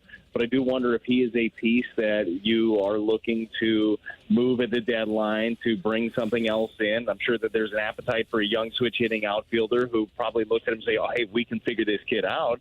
Or if he is a piece that you utilize, I believe he's still got 3 options left. Maybe you use that, and I believe he's under 4 years of service time, so you can still option him out. So there are some different things that you can do, but if you're looking big picture right now, just with what everybody's done, he does look to be an odd man out. BT, you were talking about it on the broadcast today. After Nolan Arenado hit the home run, and then he had another hit in the 9th inning. He looks like he's turning it around now. Do you anticipate the power being on an upswing now after the All-Star break? And if so, why? What in his ABs would lead you to believe that things are starting to turn around for Nolan? Well, more consistent contact is one of them. And we talked to Ollie Marmol, and this was in Pittsburgh, and it was after an 0 for 4, right? And we asked him about Nolan. He goes, man, I got to tell you, even though he went 0 for in this one, he looks like he's getting right. And he was referencing some of a couple of foul balls, which I don't know, you don't want me to get in the hard hit foul balls thing. We'll get into that conversation from a couple of years ago. Yeah. His F on foul balls was pretty good. But he referenced just being able to get to a couple of baseballs, 97 on the inner half, drive them foul, and that his bat is staying in the zone a little bit longer. And we're seeing it. We're seeing it with him. So you saw the singles come around. Now you're starting to see a little bit more of that power stroke. And look, 8 home runs before the All-Star break, guys, is nothing to write home about. For Nolan Arenado, this guy has put up monster numbers throughout his career, and even with a small decline last year, he still hit 26 bombs. So the expectations are a lot higher. I realize that Father Time is undefeated, but I don't feel like he is caught up to Nolan Arenado just yet. So bad first half for him. There's no way around it offensively. But I do believe with some of the at-bats that we're seeing from him, maybe we'll see that power in the second half. Yeah, BT, I was going to stay pretty much in the same lane with both him and Goldie hitting ding-dong Johnsons today. I honestly can't remember the last time both of those guys hit a home run in the same game, but if wasn't this year. First time this year. Yeah, exactly. But with those guys both doing that today and hopefully on the upswing, how much difference does that make for the Cardinals heading into the deadline if these guys start to find their offense a little bit more? See, I don't know if it makes a difference going into the deadline. And I only say that because those are a couple of pieces. I mean, you're hanging on to both of those pieces, and you're not going to be able to. You're not likely to add somebody of that ilk in the middle of your order. Like you have what your pop is supposed to be. You might need a right-handed complement in the outfield potentially while we add to that log jam we just talked about. I don't think it changes what you're doing at the deadline, but it changes what you do in getting into and going deep into October. Like if those guys are doing those guys' things, and then you have all the young guys stepping up like we've seen in Burleson and Donovan, among others, all of a sudden you got a pretty damn good offense, especially with Contreras back and swinging the bat well. If they're not, then you're grinding out every win. Like you remember what it has felt like in the past when Goldie and Arenado come up to bat. I'd be very interested as you guys do the lineup game every day. And, I listen to the podcast every single day, but I don't have the best memory. I bet that Goldie and Arenado are not always the first pick off the board when it comes to picking your home run. You guys still pick the home run, right? Yes, we do. Yeah. Okay, good. Are they first off the board? So I got to admit, some days they're still on the board when we're done, BT. Yeah. Well, it's also, BT, it's also tiered now. So we have 3-pointers, 2-pointers, and 1-pointer. Yeah, so there's more strategy going on. Yeah, BT. yeah, it's a strategy. Yeah, it's all about strategy. There's been a lot of tiers with this offense in general. I think... But it's gotten better. It's gotten better in the last 8 weeks or so. But that's kind of the point, right? Like when you have those guys and they're playing like the back of their baseball card has been their entire careers, you're sitting in that dugout. You're managing different. You're expecting those big things to happen. So, look, it's fingers crossed in the second half of what that looks like. You're seeing young guys emerge, but you need those guys. You need Goldie. You need Arenado. You need Contreras to continue doing what he's doing. So hopefully we're seeing everything point in the right direction. BT, good stuff, man. We appreciate it. We know you got to get ready for Game 2 here between the Royals and the Cardinals, so we'll let you go, and we'll talk to you again next week. All right, fellas. Always enjoy it. I miss you guys. Miss you too, brother. We'll see you, bud. All right, see you guys. There you go. That's Brad Thompson here in the Fast Line on 101 ESPN. If you missed anything, check out the podcast. Available at 101ESPN.com or your 101 ESPN mobile app following the show. All brought to you by Dobbs Tire and Auto Centers. Dick LeBeau, who is CD's defensive coordinator in Pittsburgh when they won the Super Bowl in 2008, apparently he's coming out with a book, and he shared some legendary stories from that defense that season, the year that Carey's Steelers beat the Cardinals. What about some of the legendary stories from our guy CD? We'll get into those next on 101 ESPN.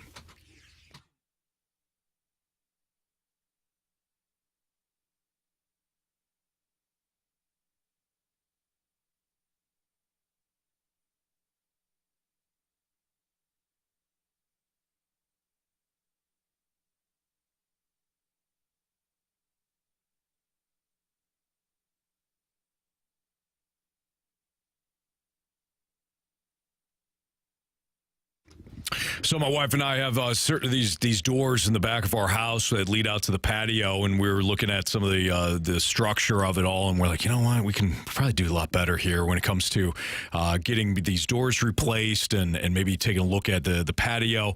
And immediately, of course, I thought of Mosby Building Arts. They're incredible. They're not just about redoing your kitchen or redoing your master bathroom or a basement.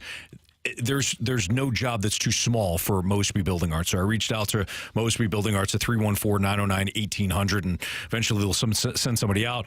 And when they do, they send out a designer so that they sit down and they take the proper measurements, and you work with them to say, hey, this is what we're thinking, and then they maximize the space. They maximize what you could do with even a small project. And if you do a small project, it could be something as small as the laundry room. You can update it, organization, shelving, wallpaper if you want to do that, different storage. Again, Mosby, they do it all. It's not just kitchen remodels. They do that, and they do it great. But when it comes to laundry rooms, fireplace updates, patios, garage doors, Mosby, they do it all. Small project, big results, minor changes, major rewards. That's what you get when you call Mosby at 314-909-1800. Tell them Stalter sent you. It's Mosby Building Arts, the right remodeling company.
It's Fast Lane on 101 ESPN. Dick LeBeau, the former defensive coordinator for the Steelers, and at one point with the Titans.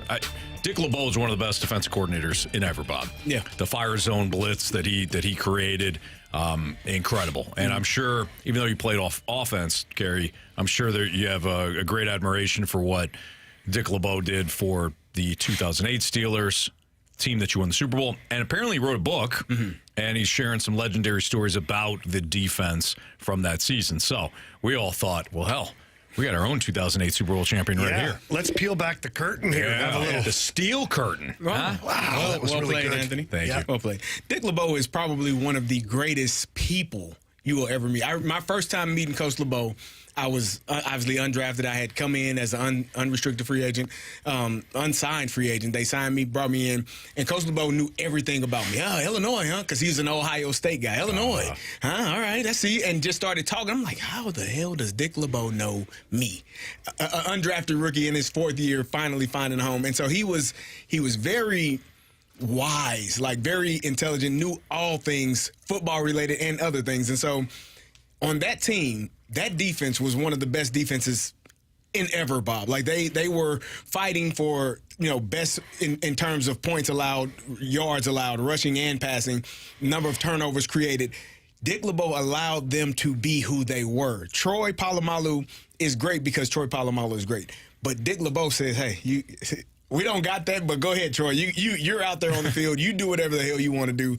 And he just really kind of encompasses what Steeler football is. You are respectful to everyone in that building. You work your butt off. You show up every single day, and you go and grind, and you become a champion.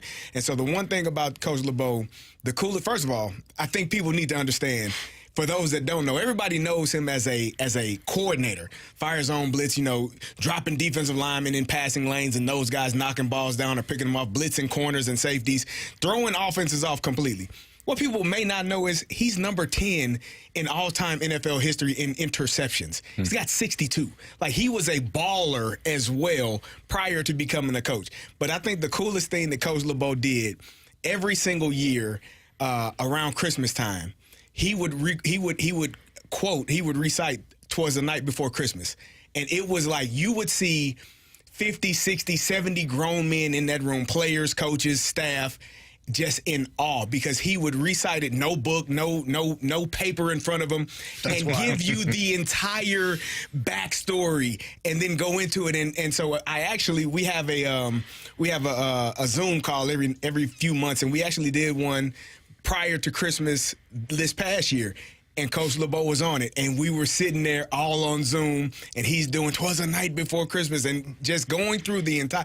And I mean, when you talk about chills from grown men listening to this story that Coach LeBeau recites it's like the highlight. It'll be before the game that's closest to Christmas. It's just one of the most amazing things. Coach LeBeau is the man, and if you ever got a chance to meet him, be in his presence, football-wise, he's top tier. You won't get anybody that can talk about football as well as he can, but as a person, he is a much better person than a coach. So, Carey, he's a defensive coordinator when you're there for the Steelers, correct? Yep. How does a defensive coordinator have such an impact on an offensive player? He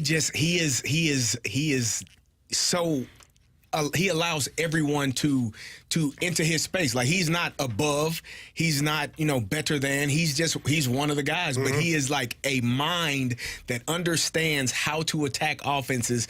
And you can learn, like, as an offensive player, I could sit there and learn every Wednesday we would do blitz pickups. Number 1 O versus number 1 D, and it was like it was competition. It was like you win 2 out of 3, you won for the week. It was like the highlight, and it was competitive. Like, you got guys blitzing full speed. It's the one period we had where it was live, except for the quarterback, and you just get to see the elaborate blitzes. They would come up with stuff that they would be trying to do in game. We called it an amoeba, where it was everybody standing up. Everyone, all 7 of the front 7 are standing up, and they're all over the place. You got linebackers walked over the center. You got Kiesel lined up at a linebacker spot. Aaron Smith, Casey Hampton lined up at a linebacker. You're like, what in the hell is going on here? How? But you just had to know, okay, those guys are defensive linemen. They're rushing, and everybody else is hopefully going to drop, but we'll figure it out as it happens. So he was so creative in how he could, attack a defense and attack an offensive line and really expose your weakness. If your back couldn't block, he's going to find a backer that could get to the quarterback, because he knew, I'm going to match it up, so this running back has to block this linebacker. Good luck. It's not going to happen. So how beneficial was that for you guys overall as a team to have such a good defense and for the offense in general? It prepared us. Like, when you get to, because when we started doing that in practice, Baltimore started doing that in games. That defense where everybody would stand up, and you're like, oh, okay, he's a defensive lineman. Haloti Ngata is not dropping into coverage. I know that. Let's hope he does. If you guys were going to be okay. Yeah. Alan Faneca, you got him. Don't worry about it. We'll figure it out as it comes. But it helped you in terms of being able to see, where guys were coming from, where the blitzes were coming. And like I said, when you have a defense that is that good and that you can prepare for and play and practice against in training camp, all training camp, you're going to get your defense against number ones. And it's work, right? You got James Harrison blitzing. We can't cut in practice. We can't cut our own teammates. No, I got to stand in there and block. So it does prepare you. And seeing all those exotic blitzes, seeing all those coverages, knowing or not knowing where guys were going to be, and you never knew, honest to God, you never knew where Troy was going to be. Like, ever. So how challenging was that for Dick LeBeau? Because he's a guy, he old school dude. You didn't know where he was going to be, but you knew where he was going to end up. Because he was always... I was going to ask you if there was ever any friction between, like, James Harrison, Dick LeBeau, or Troy Polamalu. Not friction because they didn't like each other, just like Troy, you talk about, he just did his own thing. But he if always I'm Dick did LeBeau, it. I'm like, I'd really like to kind of know what he's going to do. Nobody knew. Because he would literally, like Ryan Clark, my guy, Ryan Clark was like, see, he tells me in the game, he's like, RC, I see something. I'm going. And it might be cover two where they cover me. Yeah, cover me. Like, wait, what? It's cover two, Troy. You got this half. Cover me. I'm going. And he would and he would be right. But Troy was also a player that studied more film than anybody I'd ever seen. When we're playing cards, he's studying film. He's in the room with us. Like, we're playing cards. He's hanging out, just doing his own thing. Mm-hmm. But he's watching film. He can tell you down and distance what play was about to be called and what route was about to be run. Based on down and distance, where the receiver was aligned, and Coach LeBeau, those two were so in sync and just how they understood football. And Coach LeBeau had 62 interceptions. You're going to let this guy be who he needs to be because you trust him.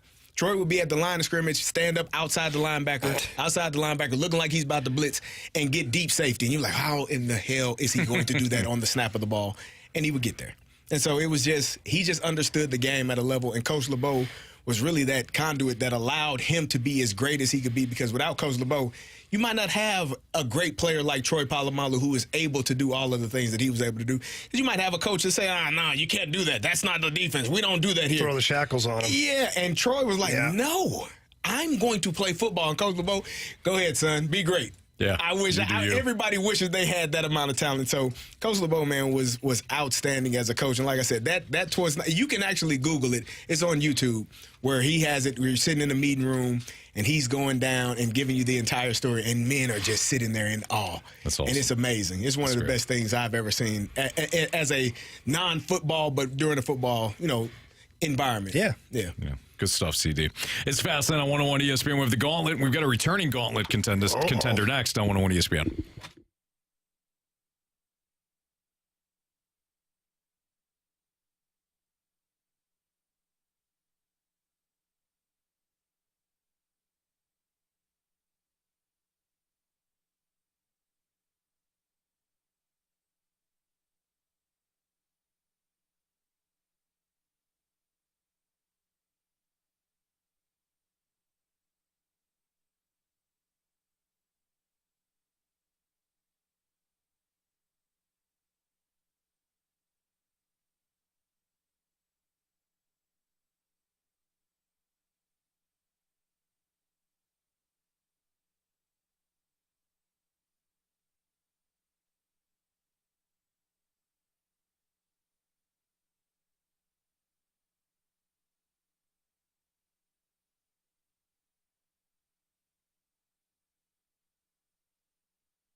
warriors. 4 categories, 1 challenger.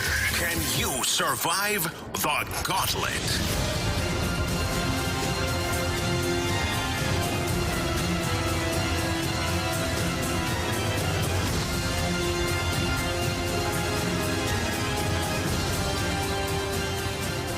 Time for the Gauntlet here in the Fast Lane on 101 ESPN.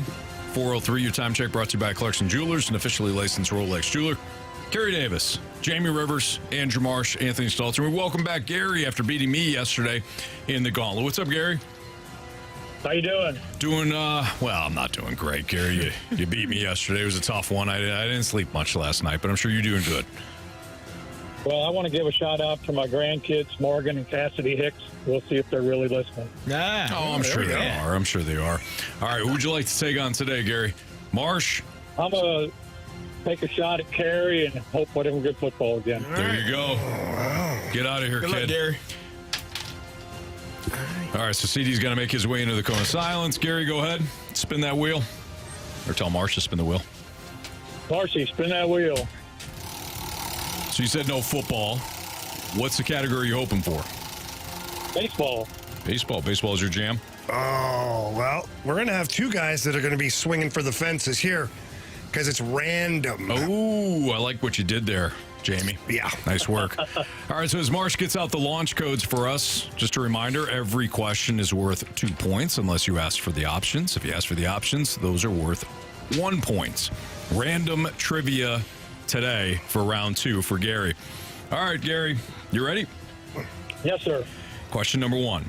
According to the Weather Channel, which state recently experienced its first February tornado on record? According to the Weather Channel, which state recently experienced its first February tornado on record? I'll take the options, please. Yeah, I don't blame you on that. Minnesota, Iowa, or Wisconsin? I'm going to shoot for Minnesota. Final answer? Yes, sir. All right, Gary, question 2. On December 18th, 2022, Lionel Messi and Argentina won the Men's World Cup by beating which country in penalty shots? Oh, boy, I'll have to go the options again. All right, was it France, Brazil, or Croatia? Let's try Brazil. Final answer. Question number 3. In the Pokemon universe, who is Oh, no. Pikachu's primary owner / trainer? Oh, boy. Options, please. Yeah, no kidding. This one's rough. Woof. Is it Sam Witwicky, Ash Ketchum, or Peter Grippy? Whoever the first one was. Sam Witwicky? Yeah, I like that play of words on the second one. Final Reminds me answer. Reminds me of Jeff Yeah, sure. Witka as a St. Louis Blue. All right, question 4 here, Gary. What was iconic TV character Perry Mason's profession? Ooh. One I got. Lawyer. Bingo! Final answer. All right. Atta boy, Gary. All right, let's get CD in here. I have a feeling he'll be equally as impressed as you are with these questions today. All right, CD's making his way back from the cone of silence. Did I get football? You did not get football. You didn't get foosball, Nope. buddy. Nope, not even close. Nope. I get random. You got random, yeah. Yep. Gotta love it. Do you? Not really. Jamie? Oh, back at lunch? All right, CD. Question number 1. According to the Weather Channel, which state recently experienced its first February tornado on record? Oh, man. Which state? Yep. Which state recently experienced its first February tornado on record? Man. Options. Minnesota, Iowa, or Wisconsin? So glad I took the options. Was thinking lower in the country. Minnesota, Iowa, or Wisconsin? Yep. I'm going to stay away from Iowa. I'm going to go Iowa. Final answer. Okay. Yeah. Question 2, Carey. On December 18th, 2022, Lionel Messi and Argentina won the Men's World Cup by beating which country in penalty shots?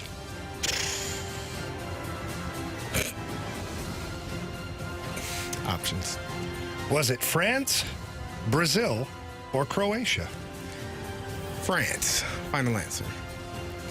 Question number 3. In the Pokemon universe, who is Pikachu's primary owner / trainer? Oh, my goodness. Options. Is it Sam Witwicky, Ash Ketchum, or Peter Grippy? Sam Witwicky. Is that the first one? Sam Witwicky is the first one. And, yeah, let's go with that one. Final answer. All right, Carey. Question number 4. What was iconic TV character Perry Mason's profession? Oh, lawyer. Final answer. All right. Let's go over these. Gary versus CD today in the Gauntlet, round 2. Trivia category is random.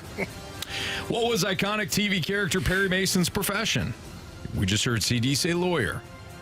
Gary also said lawyer. Correct answer is?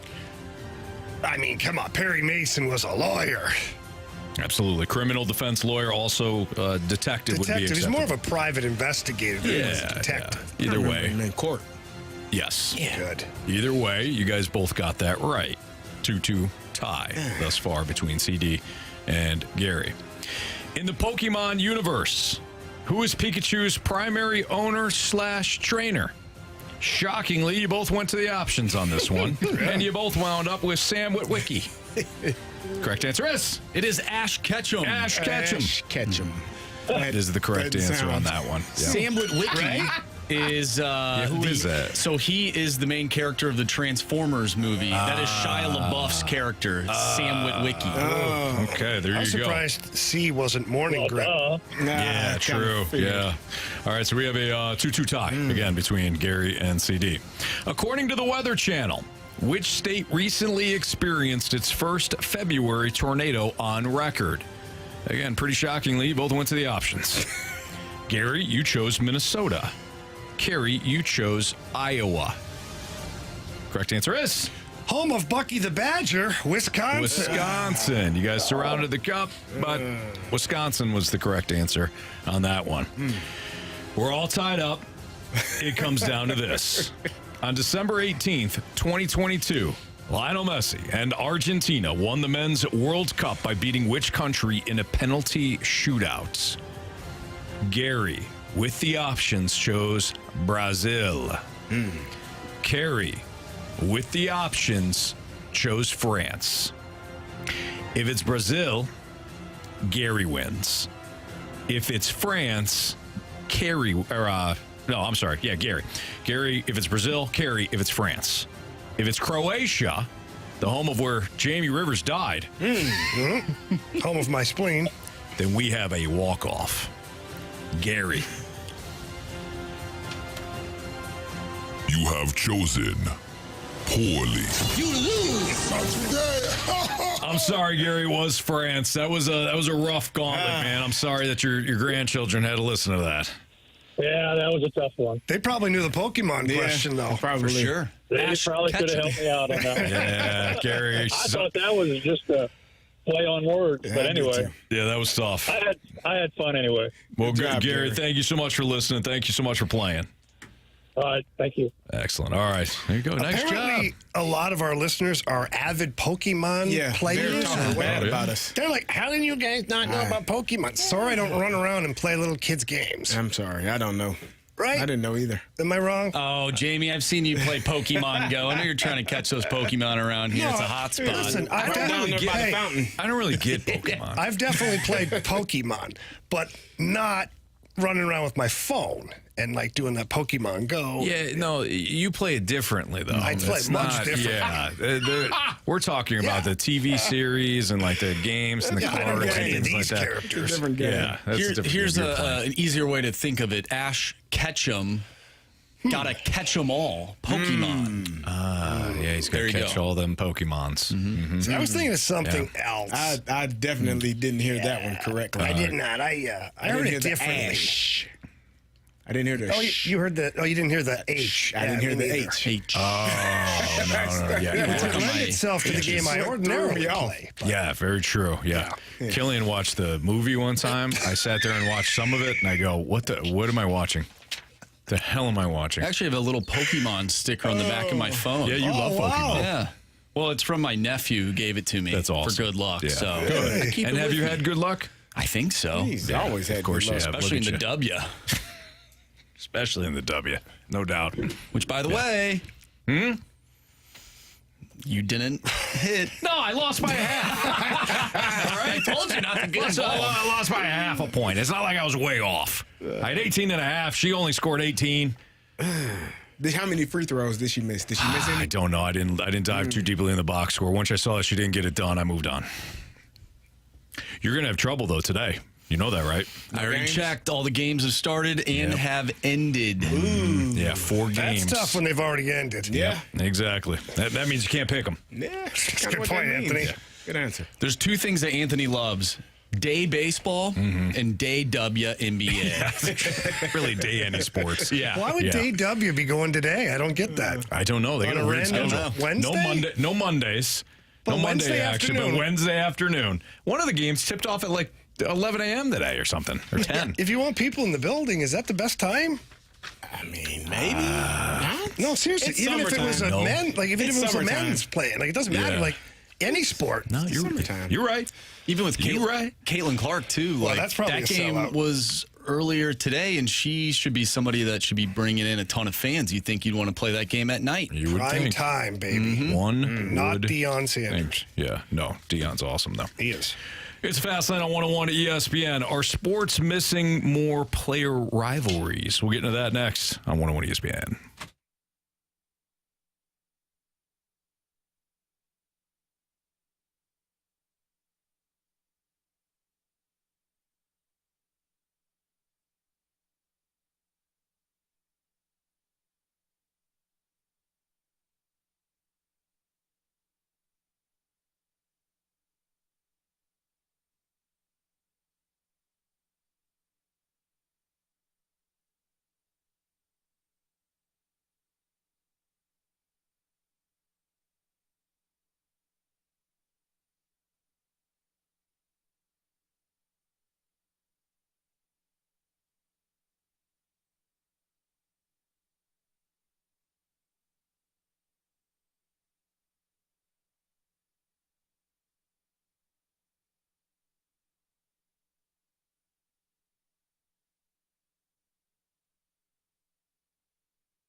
If you are currently in the market looking at car or home insurance, or maybe you don't even know what's going on in your own portfolio of car and home insurance. That happens a lot. Things change a lot in the insurance world. And right now there are certain companies that are dropping people for different reasons. And sometimes the customer doesn't even realize what's going on. They get a letter, they think it's junk mail, yet it's something telling them that they're not properly covered. That's when you need to call somebody you can trust. That's when you need somebody who calls out to you, like Tracy Bibb and the Bibb Agency. They send me an email or call me once a year just saying, hey, let's go over all of your policies and let's make sure everything is still in check and make sure you're taken care of. You just don't get that with anybody else. I used to have a 1-800 number place, not going to say the name, it's irrelevant, but the 1-800 number brought me to somebody who didn't know who I was, didn't know my family, didn't know the area I was living in. So like St. Louis with all the flooding and the water and things like that, had no idea what could possibly go wrong here. That's why I switched to Tracy Bibb and the Bibb Agency. They are always just one phone call away, and they walk you through everything if there is a problem. And that's just the customer service that you can't go without. So please do yourself a favor. Call Tracy for a free non-committal quote. That number is 314-328-4260. 314-328-4260. It's no fib. You're in good hands with Tracy Bibb.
Steelers had the Gauntlet, and one of the questions was about Perry Mason.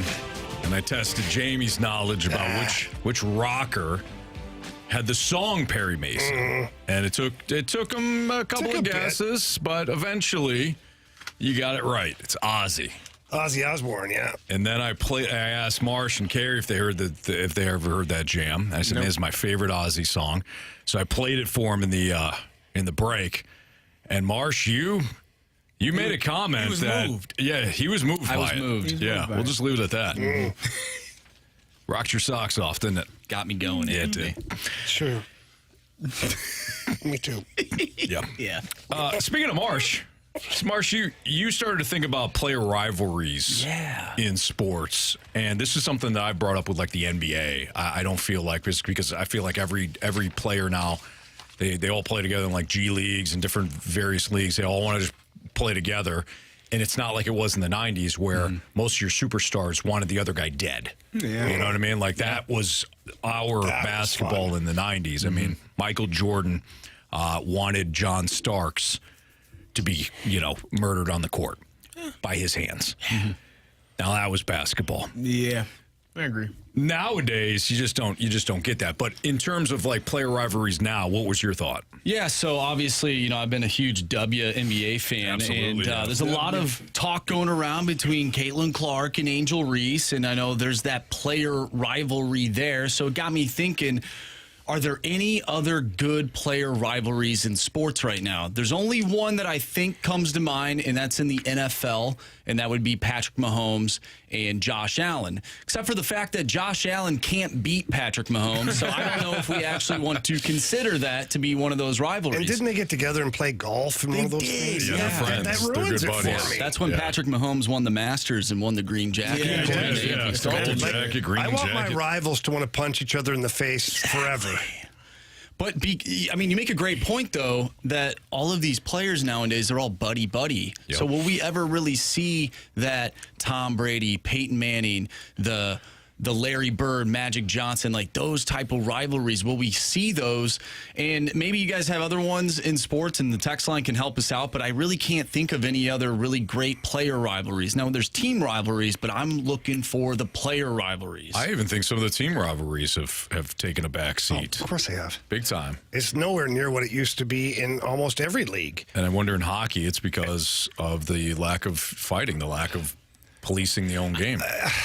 Not necessarily the fighting, just the policing of the game. There's an element of that, but the social media world changed everything. It changed everything. And it's because players get on there and they follow each other, and you get to know guys, and then you're seeing guys, and you do these big events where you take videos and things, promotional things for the league. You get together, and by the time you play against each other, you're kind of like all like buddy. Like you're either sending messages to each other or video clips or whatever it is. Ugh. Or you got a former teammate you play junior college with or the minors, and he's on a different team now, and he's your buddy. But he lives with somebody else, and then everybody's gaming all together. Well, if I'm Connor McDavid, I'm bringing Leon Draisaitl to the game tonight. You guys ready in Boston? Oh, okay, sure. It's changed. It tastes nasty. It's filthy. I think part of it in college, you can look at it and say the rivalry aspect from player to player. Transfer portal has happened, as you said. AAU basketball, a lot of those guys know each other and grow up and play against each other or play with each other.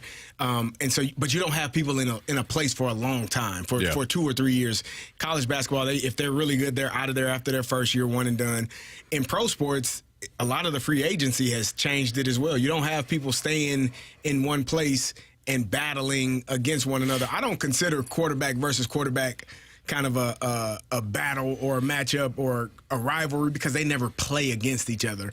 When I think of like a rivalry, I think of Deion Sanders covering Jerry Rice, or when he went back to Atlanta and had to cover Andre Rison, and they started fighting. Yeah, like they were best of friends. No, it's not. It's mine. No, you don't play here anymore. Get the hell out of my face. So to me, that was what rivalries were, when guys literally would fight if need be because they wanted to win. And I'm sure those guys could go out and have a drink and have a meal later. Right. But when you're competing, there's a level of hatred that you should have for the opposing player, no matter how long you've known them, how long you grew up with them. Whether my mother knew if she put on a pair of pads and had a Ravens uniform on, she was probably gonna get hit.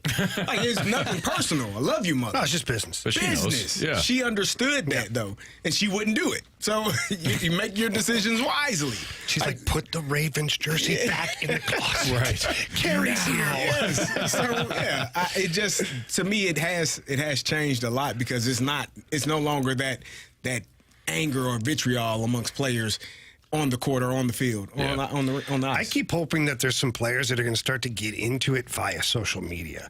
Like, start arguing. Like, you got like some of the rappers, like Kendrick Lamar, Drake, and you got like they get into it. Even some Hollywood people, they get into it. Yeah. I'm waiting for the guy like that just takes to Twitter one day and just torches an opponent that he's playing in a week. Yeah. And then they go back and forth. Like, or shows a clip where a guy gets annihilated and be like, yeah, imagine being this loser. Got him. Yeah. And then you play him like the next week. Right. But we haven't gotten to that point. No, and when we do, it's kind of fake. Misuse of social media. It is. You're right, Jamie. You're right. And when you do get it, it's kind of like, okay, like Dylan Brooks. You know, you're like, exactly. You gotta be a good player to also. Exactly. No knock to Dylan Brooks, but like, you got to be one of the guys. If you're gonna go at LeBron, you got to be a LeBron-ish You got to be a level. guy. Yeah. You I know you mentioned, you don't consider the quarterbacks to have that rivalry. We had a few texters texting in saying Mahomes and Burrow. That's probably a better one than Mahomes and Allen. Yeah, that's where I thought you were going to go, but I understand that, Allen. It's still a big game. In the NHL, we still, to this day, have Crosby and Ovechkin. It's simmered down in the last little bit because Ovi basically went on to say that Crosby and Ovechkin saved the NHL. I also feel like they didn't play each other enough in playoffs. Oh, no, they had 2 or 3 different times where they played. Pittsburgh beat them 2 out of 3 times. The one year Washington beat them, they won the Cup. So those two, there was a game where Ovi scored 3 goals, thought he was eliminating Crosby. Crosby scored 4 goals and won the game. So, that's pretty good. Yeah. Good luck. We have from the 636, Jeff Fisher and a winning record. Okay. We do have Pete Alonso and Stubby Clapp. Yeah, that's a good one. That wasn't much of one, though. Bennington and Nazem Kadri. Yeah. I don't know if that's really that big, though. That was more of like a one-time thing that may have carried over for one season, but we have Aaron Rodgers and reality. Whoever that was, you have my vote for text of the day. Yeah, that was good. But it's hard. Like, let's think of some other sports even. Like, is there a rivalry in baseball? Like, you used to have, like, the pitchers would get into it with the hitters, but there was like Randy Johnson, Kurt Schilling, Roger Clemens. These guys had some fire to them. Yeah, Don Zimmer got thrown down his face by Pedro Martinez. Yeah, by Big P. And one can only hope Little P has the same fire in his belly. Absolutely, yeah. No, you're right. There's just not that nastiness. And like even golf.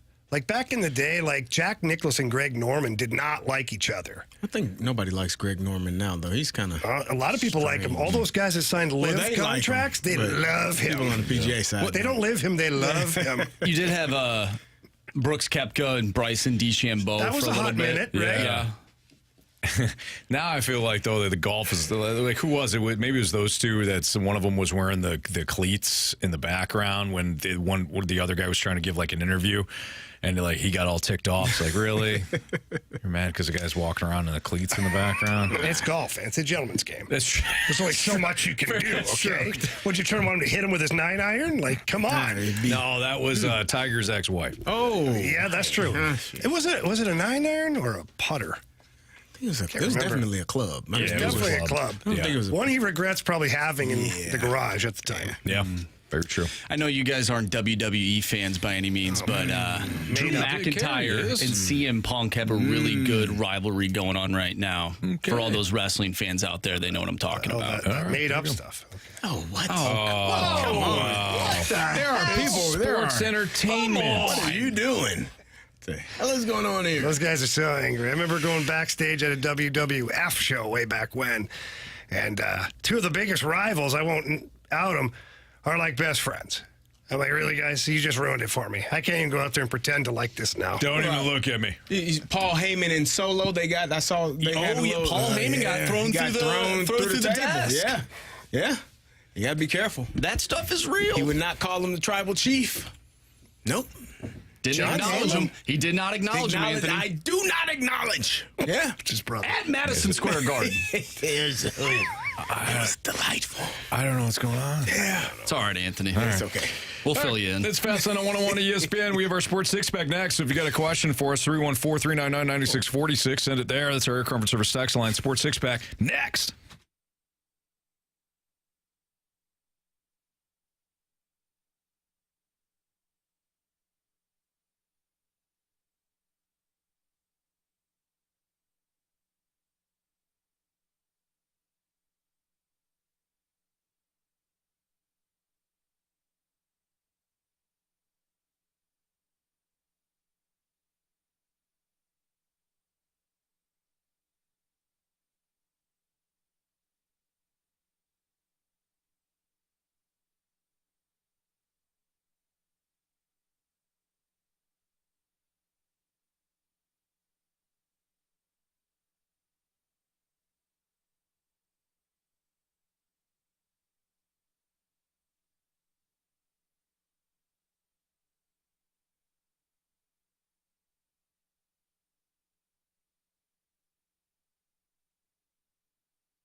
If you're currently looking to sell your home, the market right now is all over the place. Sometimes you're looking for a home and the price isn't correct, or you just have a challenge of pricing your house to the right price to get it sold. Lots of things are twisting and turning in the real estate world, which is why I trust Gloria Lou with Your Home Sold Guaranteed Realty. A couple reasons why, but for me, it's just the fact that Gloria has been in the business for so long and just understands the landscape of the real estate world right now, and she really understands how to price your home to sell it and to sell it quickly. Gloria Lou also has a database with thousands of ready, willing, and able buyers, and what that does, it pushes traffic to your listing. More eyeballs on your listing. Hopefully at that point, maybe you get multiple offers, maybe more money for your home, which is exactly what you want. All you have to do is pick up the phone, call Gloria Lou, tell her Jamie Rivers sent you in. Her number is 314-325-6888. Again, that's 314-325-6888. Or you can visit GloriaHasTheBuyers.com.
101 ESPN Sports Center.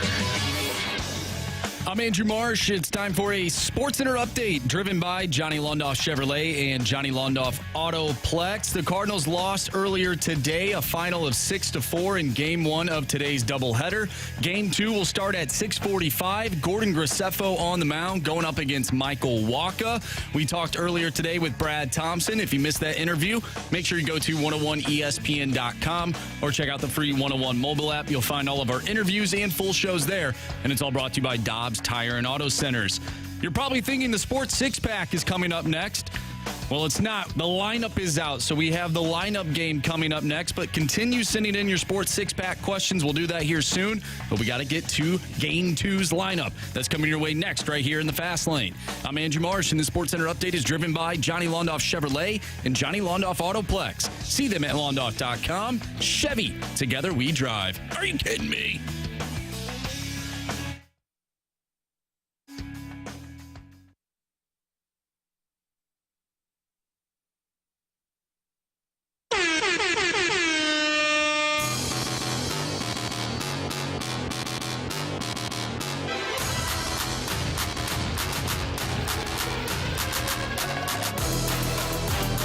Sounder meets the Sound Play lineup game here in the Fast Lane on 101 ESPN. Gordon Graceffo will make his Major League starting debut for your St. Louis Cardinals, and he'll do so against a former Cardinal, Michael Wacha. Oh, Pac-Man. The Walk Show is back.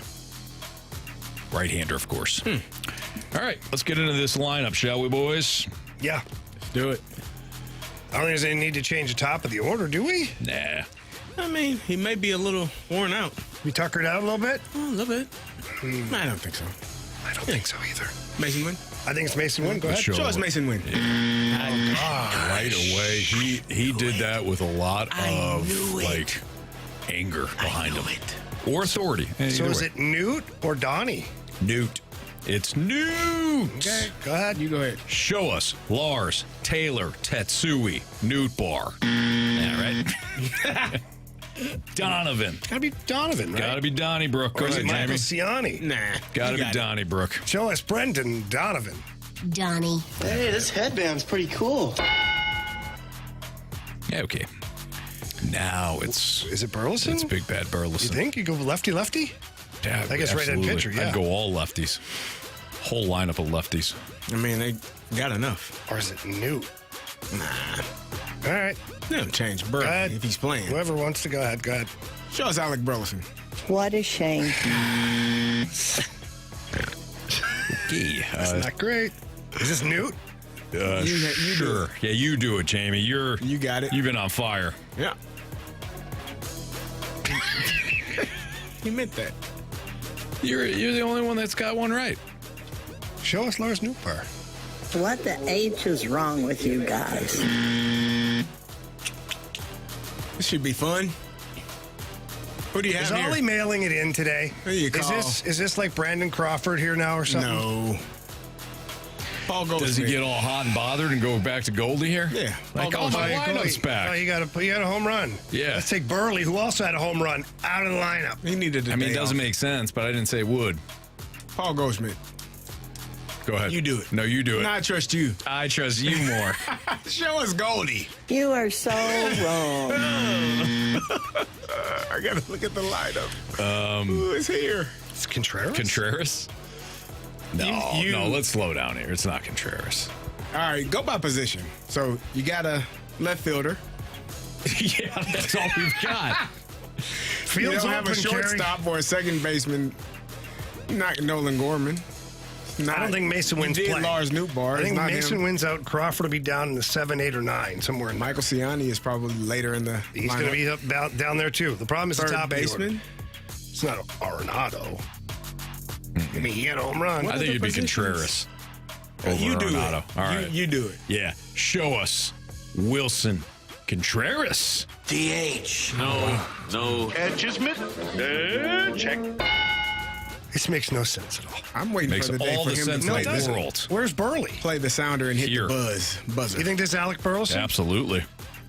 Absolutely, I do. This is your guy. You call it, Jamie. We both It is your believe guy. it. Anthony doesn't really believe it. No, we so- both I do. believe I it's totally Burley. believe it. We believe in you You're too. such a bad liar. I'm going to go anyways. I don't care. Yeah. Yeah. Who you got? Show me. Alec Burleson. You know, kind of closed my eyes and swung at it and did what I wanted to do. Burley to the rescue! All right, I this believe. is Paul Goldschmidt. Yes. And I believe I can fly. Go ahead. Show us Paul Goldschmidt. Gold! Rich with gold! Gold! Is this Newt at number 5? No, this is Arenado. Are you Arenado. kidding me? He was 6 last year. Yeah, but he hit a home run and he got another hit, so he's got to be rewarded. You got it. Show us. You can't. No. Thank goodness, Ollie. All right. Just go giving away lineup spots. Newt didn't have a hit in the last game, No, so he you're sure going to put him at Neither 5? did Donald. I didn't want him in the lineup last game, Carey, so you're asking the wrong guy. So, but you said Newt, so you call it. Newt, there No, it hang on. is. Slow down. There Pump it the is. brakes. Newt, there it Who is. else is it Pump going to the be? brakes. Could it be Gorman?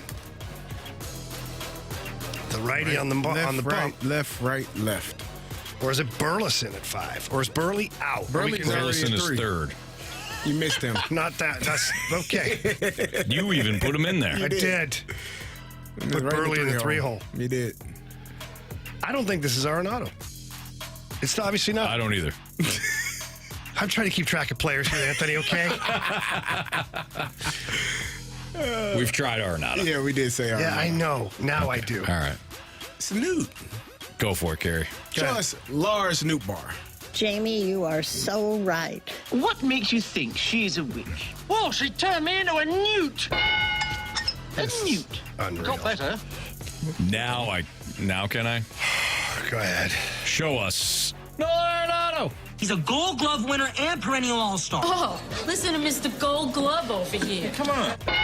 Okay, so we know for a fact, based on information today, that Michael Siani's playing. He's probably at the 9-hole, correct? Mm-hmm. Correct. We know that Mason Wynn is probably not playing, which means Brandon Crawford is. The one Plus, and it's only. a lefty bat, right pitcher. Makes some sense. Yeah. You going Crawdaddy or Gorman here? It's got to be, we're missing You need a second baseman base, and a shortstop. and center field. I think that's exactly the way it goes. You do it then. Show us the popcorn guy. Get your fresh organic popcorn. Get your popcorn ready. There we go. Carey, your favorite guy now. Go ahead. Show us Brandon Crawford. So we'll... Oh, jumping crawdaddies. Anthony, finish it up for the hat trick. All right. Show us Michael Superbad Siani. Michael. There we go. Michael. You're not Michael Phelps. You're Michael Cera. It's not about how you start. It's about how you finish. It is true. It's the fast lanes rule number 3. Make up for a lot of things with a good finish. Yep.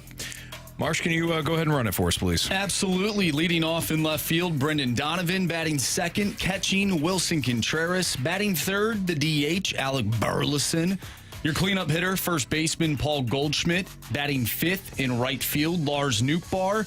Batting sixth, third baseman Arenado.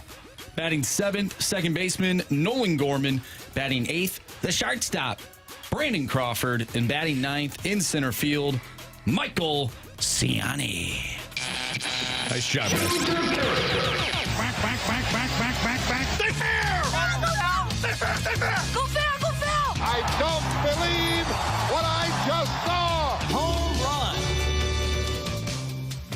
run. All right. Marsh, what's our latest standings, kid? Yeah, nothing's changed from the last time Paul Goldschmidt hit a home run for you. Yes. Jamie leads 15 to 13 to 7 to 5. All right. Wow. So, Jamie, without further ado, Yeah. what is your pick? Wow. The guy I want so far down in the lineup, I think that Gorman's going to run into one. Does Burley stay hot? He's hitting the ball really well. And he's a two-pointer. I'm going to go with Alec Burleson. Sorry, Marshy. Marshy just winced in pain. All right, Marsh. I'll go with Wilson Contreras. That was my other guy I was teetering on. All right. Give me Bobby Witt Jr., please. He plays for the other team. Wrong. Yeah, try again. My bad. Nolan Gorman. Ooh, this is so tough for me. I'm so far behind. This is where you catch up. Bench bat available. This is where you catch up, right here. There's a couple of them, actually. This is where you catch up. I want to go with Donnie, but I think I may step out on a limb. Give me, you know what? Give me Matt Carpenter. I knew it. For You 10. don't bench bat, huh? Bench bat. Only problem is, off the bench, they're probably coming with a lefty the next time in. Oh, don't speak that into existence, Jim. I'm trying to help you. What the hell? I thought about it too, but I thought you might go Mason win. I thought about win as well, but I think Carp got a little bit more, pop. He does. By the way, I'm surprised you guys didn't think that Pedro Pajes would have been in the lineup today. It's good on you. Yeah, no. I didn't think so. With the doubleheader? He played earlier. Yeah, he played earlier. Wilson didn't. He was that's DH. right. Yeah. That's right. Pajes was last. You're right. Yeah. All right.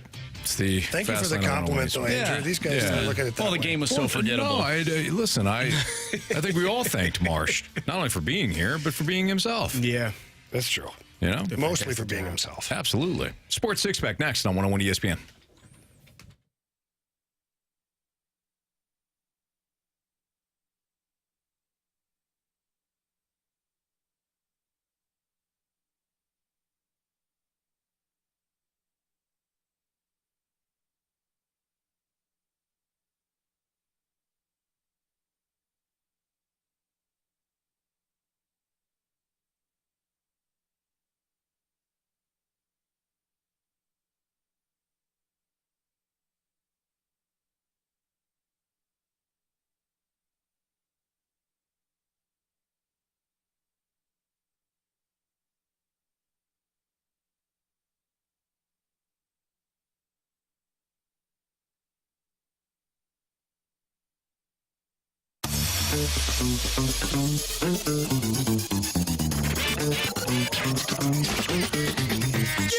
Johnny Londoff and the Londoff family have been in business for over 80 years, and while the cars certainly have changed, their commitment to customer service has remained constant.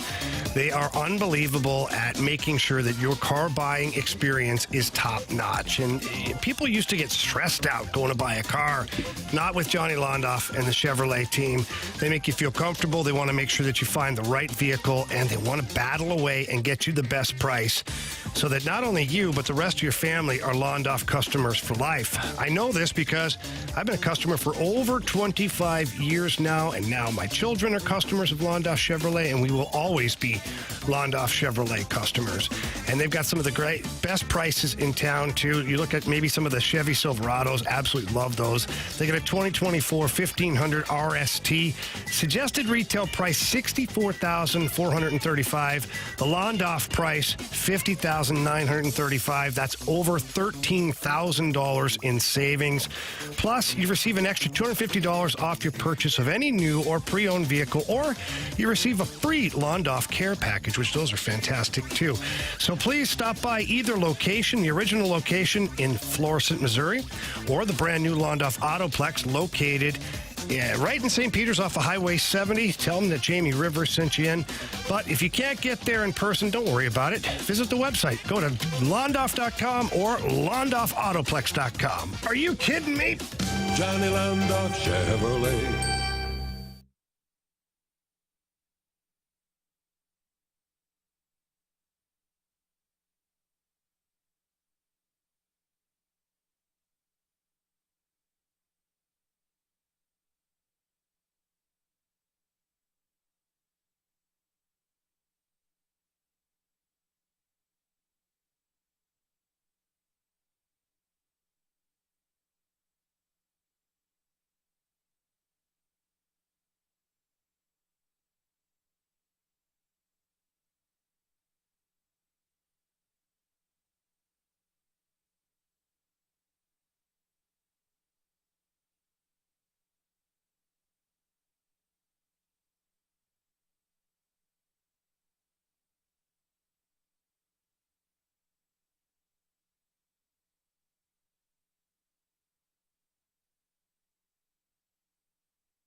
It's time for the Fast Lane to answer your sports questions. I want to ask you a bunch of questions, and I want to have them answered immediately. Asking me all these weird questions. Answer the question. Answer the question. Answer me! Refreshed by the St. Charles Gun Crew. July 14th and 15th at the St. Charles Convention Center. Visit maxshows.com.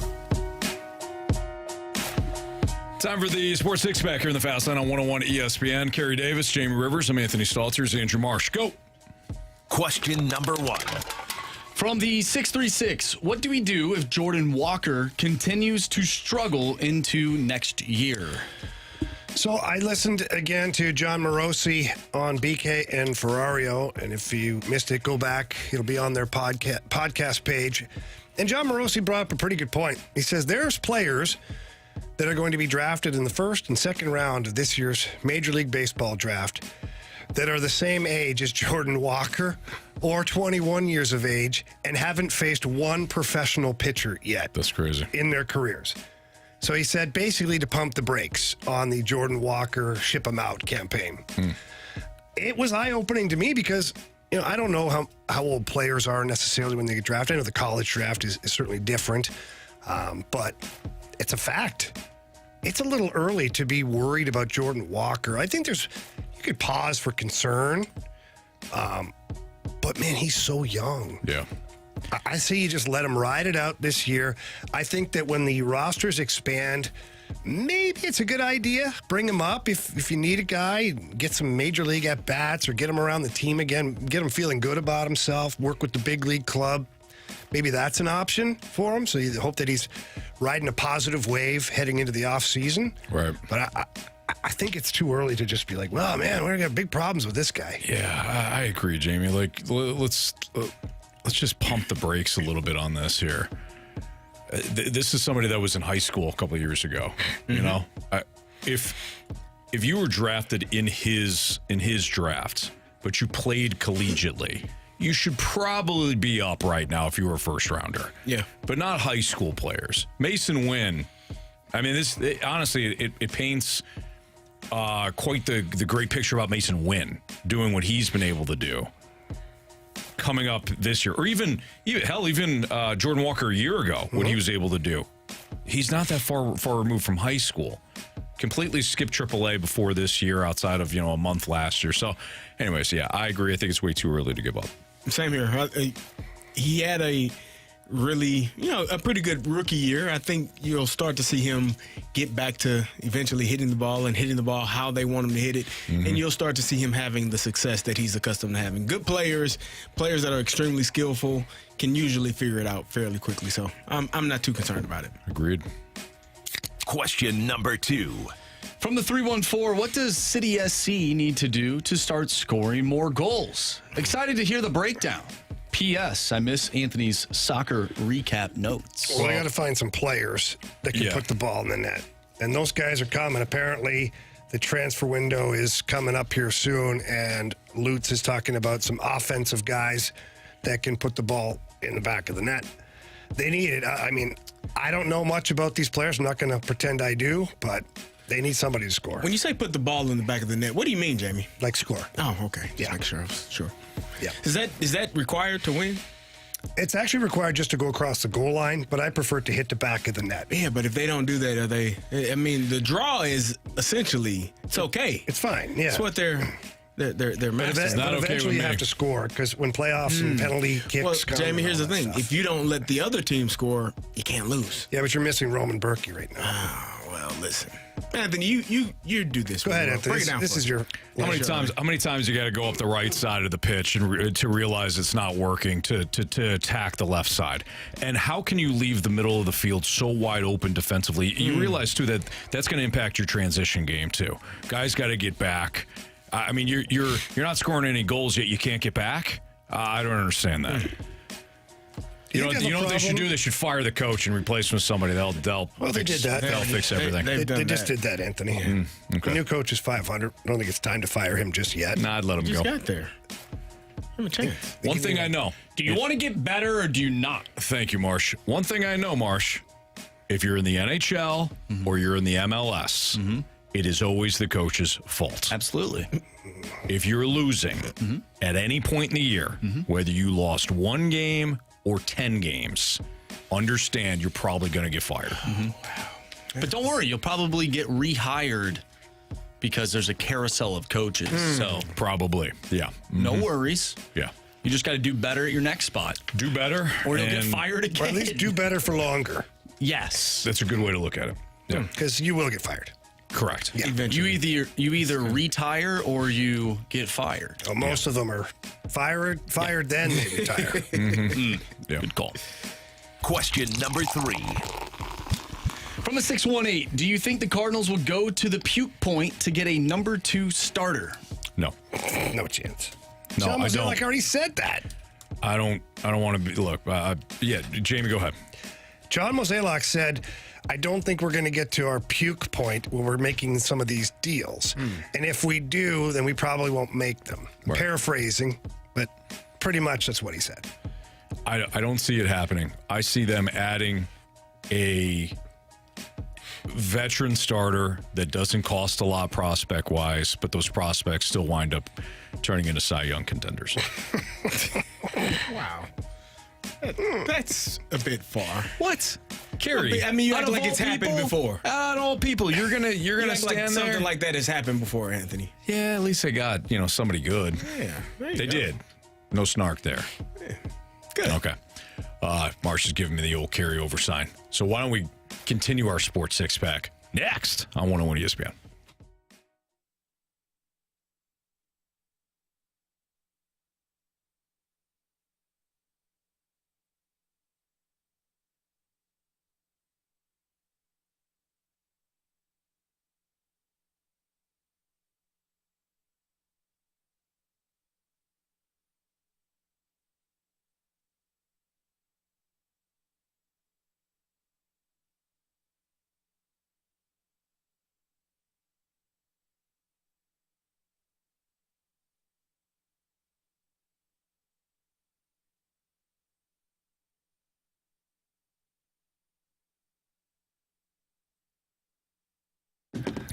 Jamie, when it comes to getting a loan, when it comes to getting the right loan, working with the right company, you've purchased homes before. What are you looking for when it comes to somebody that's going to help you out in that area? Got to trust him. Absolutely. And that's why we call our guy Stewie. Stewie's on top. He is an animal when it comes to staying on top of where the rates could be going. I love the fact, too, that he's got different programs, so you call him up, and you and I may have a completely different situation, yet he's got a program for us that is going to match what we're looking for. Either way, the goal overall is to save money, and that's what Stewie does. He does, and if you're purchasing a home, the goal is to get the home. You don't want to lose the bid. Stewie walks you through the process to make sure that you win the bid. And if you're worried at all about interest rates right now, Stewie talks about all the time, you're better off go buy the house now, and when the rates drop, you can renegotiate the loan and use the bagel loan, which is if you borrow $200,000 or more, there's no closing costs, no lending fees. All that stuff is just you pay nothing, so that you still end up with the house of your dreams. And that's why you trust a guy like Stewie. Yes, he's incredible. But you do have to pick up the phone to call him, or hell, you can text if you want. 314-324-4440. Again, that's 314-324-4440. And if you miss that number, Jamie, they can always Google the bagel loan. NMLS number 226715.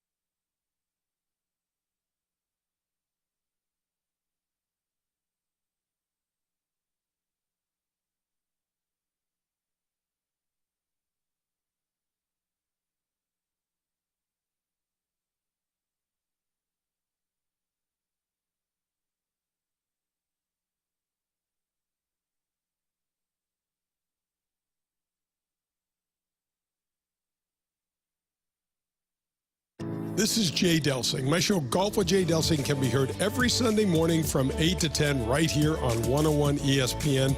And as always, it's brought to you by Darty Business Solutions.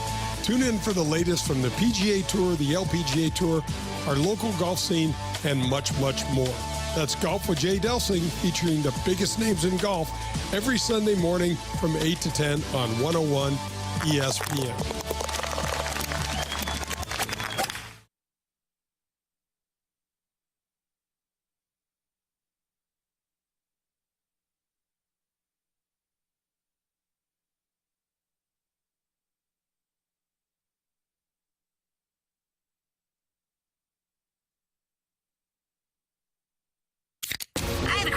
It's time for the Fast Lane to answer your sports questions. I want to ask you a bunch of questions, and I want to have them answered immediately. Asking me all these weird questions. Answer the question. Answer the question. Answer me! Refreshed by the St. Charles Gun Crew. July 14th and 15th at the St. Charles Convention Center. Visit maxshows.com.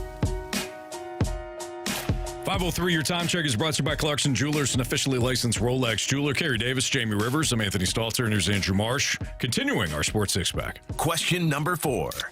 From the 636, Mizzou is up to number 11, best class nationally, according to 247 Sports, after the recent commitment from 4-star Charles Bass. Did you ever think this was remotely possible a couple of years ago? I didn't know. I mean, we even talked to the gentleman from ESPN.com, Eli Letterman, the other day, who attended Mizzou, who covers the national landscape when it comes to recruiting, and he was talking about how he kind of went through the Barry Odom days. Mm-hmm. Now, Gary Pinkel used to do a phenomenal job recruiting, but he used to take the 3 stars and make them into NFL talents. You know, he used to take the 3-star prospect, and then, you know, you'd have guys that going in the first or second round, guys like Sean Weatherspoon or William Moore. But when it comes to the recruiting that has been done by Eli Drinkwitz, I did not expect this from this standpoint. He's been phenomenal. He has done a great job. I mean, if you are able to, I mean, the lifeblood of your program is making sure you get the recruits in there that are top tier, that can play and compete at the level of all of the other SEC teams. And if you're doing that, you have a chance to, we talked about it, be in the college football playoffs next year. So continuing to do that and continuing to build, having a good team, which they had last year, building on it, bringing in younger players that can continue that legacy and that mindset, I think you're headed in the right direction. Absolutely. Yeah. Yeah. I'll turn it on for you, Jamie. Yeah, that's fine. For a guy like myself who really just sort of kind of used to follow Mizzou football, and it was mostly because it just wasn't impressive for an extended period of time. I think that's fair. To now be, you know, on the radio every day, talking about these things, reading about these things, looking at the reactions, talking to people. Eli Drinkwitz and his staff have done a great job of making Mizzou football relevant again. I don't know how relevant they are nationally, but certainly in this general area, Mizzou football is pretty relevant. Question number 5. What's going on? What are you laughing at? Can I not laugh? You guys laugh all the time. No, I don't even know what you're talking about half the time. Oh, wow. Well, you guys use all these references from a time that I wasn't alive, Anthony. Oh, so now we're old and stupid. Why are you aging, like age shaming us? I'm not. You literally just did. You did. I did not say you are old and stupid, like Anthony just said. That's what I heard, guys. That's kind of how I felt. You just said we're old. And you can't tell me how I feel. You did. I've been told that before. You said you You're make not allowed to tell me references that I don't understand because it's from such a long time ago. I didn't say that either. I said before I was born. Such a long time ago. Hey, do you all know that young people call like the 1990s the late 1900s? Have you heard them say that? Yes, I have. That's what? Yeah, that's terrible. It really is. Yeah, my daughter said something the other day. Yes. Who's saying that? So my 15-year-old daughter said something the other day about, you know, in the last century, when you guys were going through high school and things like that. I go, what? She goes, well, it was the 1900s, last century. Yeah. I'm like, okay, but you make it sound like I was like back in like medieval times. Last century. Back in Roman times. Hear ye. Yeah, Marshy. The 1900s, that is The actually... late 1900s. No, but the 1900s is 1900 to... 1999. Yeah. And then it ends because then there's a 2. You don't. Here's the thing, Marsh. You don't need to throw it in our face. I'm not. I'm trying to help you. That we're old. He was born in the late 1900s. Marsh is taking offense to this too. What year were you born, Marsh? When I think of 96? 96, Yeah, I'm late thinking 1900s. 1900 to 1910. Not That's the early 1900s. like when I say the late 2000s. Carey, good job. When I say the late 2000s, I'm not talking about 2099. I'm talking about 2009. Right? 2008, I'd say the 2009. late 2010s, like that kind of thing. Yeah, I see what you're saying, Marsh. Yeah, But but if it's you're- wrong. if you're- but I understand your. Since we're in a whole It still makes me feel bad. another century. You know, overall. But It's the late 1900s. Marsh, you were born in the late 1900s. Marsh, you're bordering on boomer for some kids that are like walking around in middle school. Yeah. Oh, They'll say things that you won't understand. They'll be like, Okay, boomer. right. That's when you. guy, That's so when you mid. punch him right in the mouth. Hit him right in Say, the do you face. understand not this? the middle schoolers, Anthony. No. Oh no, right. Yeah, no. Yeah. So Not unless they arm themselves. it's funny you bring that up. No, we don't want that. I was with my Like nephew. tire chains and things. Yeah, I got you. Back where I grew up. I was with one of my nephews who's 16. Not the one that gave me the Pokemon. He's No, much yeah, younger. sure. But my 16-year-old nephew, we're in the car and we're talking about music, and this song came on, and I'm like, oh, this is a song that I used to listen to. It was like a punk rock song. Yeah. He goes, you used to listen to this? I go, yeah. He's like, if you listen to this now, every single kid in my school would make fun of you. I was like, whoa! It's literally. Have you guys ever seen? Have you guys ever seen the movie 21 Jump Street? Yes. Yeah. It's incredible. They go back, like especially what's his name, the cool guy. Channing Tatum. He goes back, and he was the cool guy back then, right? He rolls up with the Firebird. And this guy's a loser. He'd roll back. He's still. doing the one strap backpack. He's like, don't double strap, one strap. And he goes, no, double strap. He's like, oh, I'm double strapping. And the kid's walking around. That's right. Yeah, what's his face winds up being kind of a little bit more popular. Yeah. It's like, what? Yep. Doug. Question number Movies are 5. pretty funny. It's pretty good. I think we can all agree, though, all of us, including me, are probably not cool anymore to the youth. Now you're not of calling America. We're not cool now. We're old and not cool. Marsh, cool. I got your back Am I on not this cool one. enough? Thanks for saying that. No, you're right. None of us are cool anymore. Tried to hurt me. You sure have today. Mr. Cool. Yeah. All right, I think we're on question 5. From the 636, you guys were talking earlier this week about when Tommy Edman comes back, where does he play? You didn't cover this option. What about Siani in center field, Newt in right field, and Tommy Edman in left field?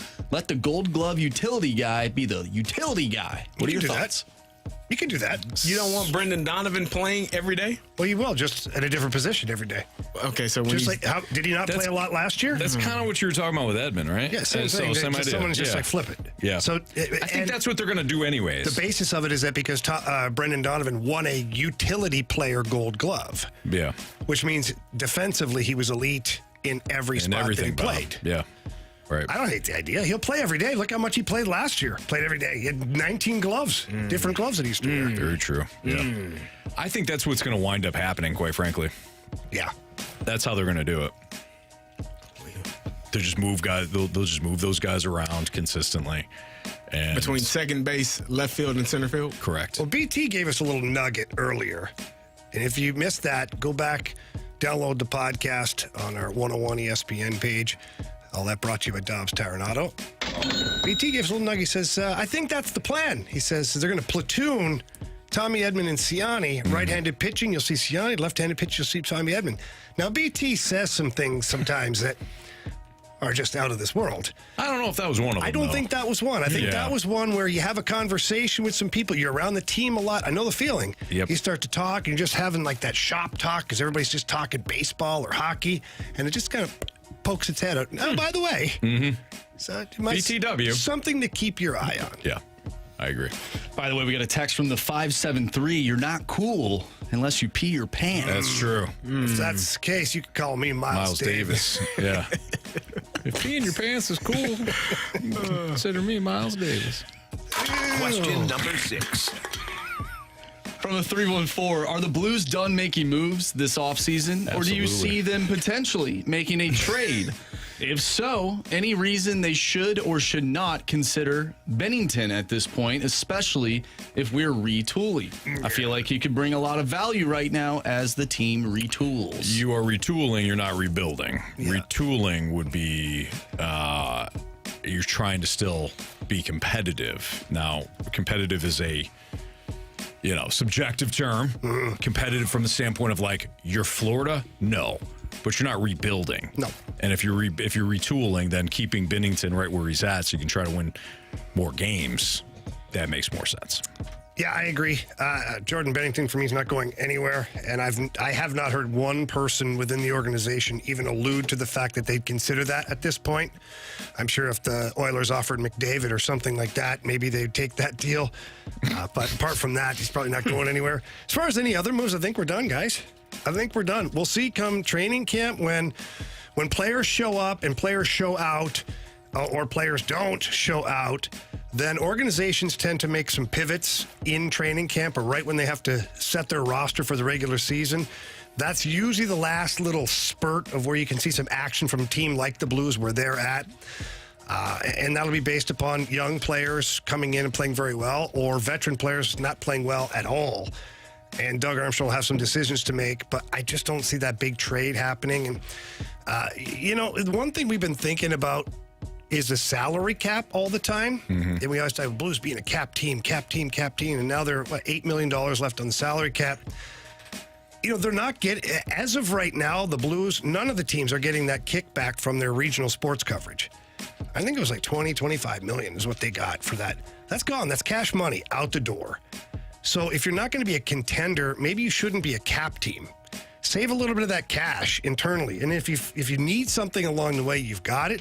But we have to remember that these hockey teams are going through, we'll call them a budget cut league-wide because they don't have that regional sports money coming in yet. At least not yet. So it's something to keep kind of in front of your brain a little bit to be like, yeah, you know what? $8 million on the cap. Maybe if the owners save $8 million, good for them because they have spent to the cap before. Same group of defensemen, not able to move any of them. You don't think there's going to be a move there? No. Okay. No, I really don't, Carey. Just checking. I just don't. Unless somebody's really putrid in training camp. They show up and they're out of shape or they just, father time has gotten the best of them. I could see Army waving somebody and hoping they get picked up. Got a text. The Blues don't care to make quality moves. They don't care to win. Another pathetic Blues offseason. Oh, I know who that is. I think we all know that's easy. Thank you for your contributions. Thought you were going to listen to a podcast, by the way. Well, you said earlier he was listening to our podcast. No, it was the Rizzuto Show podcast. Oh, he loves those guys. Yeah, especially when we talk NFL. Yeah. The one time a week. He had to go lay on hot asphalt earlier. What? Why was he doing that? Had to go lay on the hot asphalt while working. That's what he said earlier. I think he's a mechanic. Do you think you should put a mat down if you're going to work under a car? Probably. But he would know. I don't know. I wouldn't. I don't think you want to lay on How would you like your asphalt? Asphalt. Yeah, that's what I said. How would you like it? Like Ash Ketchum. Let me think about that. Ash Ketchum. Okay. Yeah. Because there's different kinds. Yeah. For sure.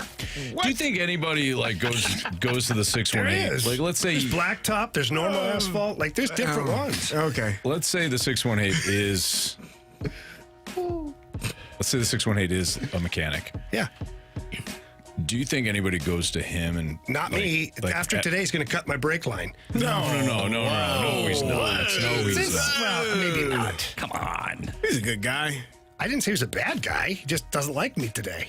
How come he doesn't like you? Because apparently I'm just entertained with Cardinals baseball. I don't. Well, you did say you hope that they lost. On a hit into center field. Say that. Yeah. And Siani not he being might there. like me for that though.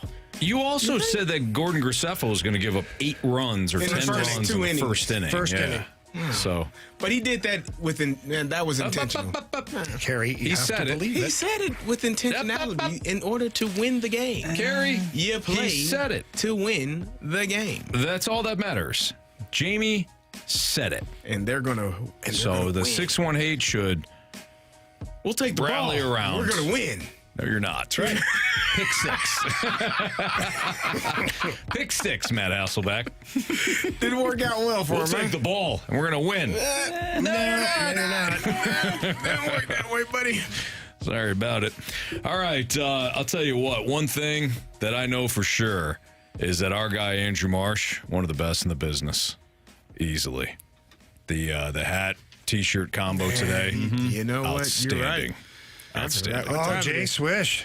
You guys are going to, and the Heat Daddy, you guys are going to have to really find your inner Perry Mason today. Nice. Well done. Yes. Because we have Prove Me Wrong. So if you have any Prove Me Wrong statements where you send in some statements that you want us to argue against and Judge Andrew Marsh to judge, great. Send it to the Air Comfort Service text line, 314-399-9646. Prove Me Wrong next.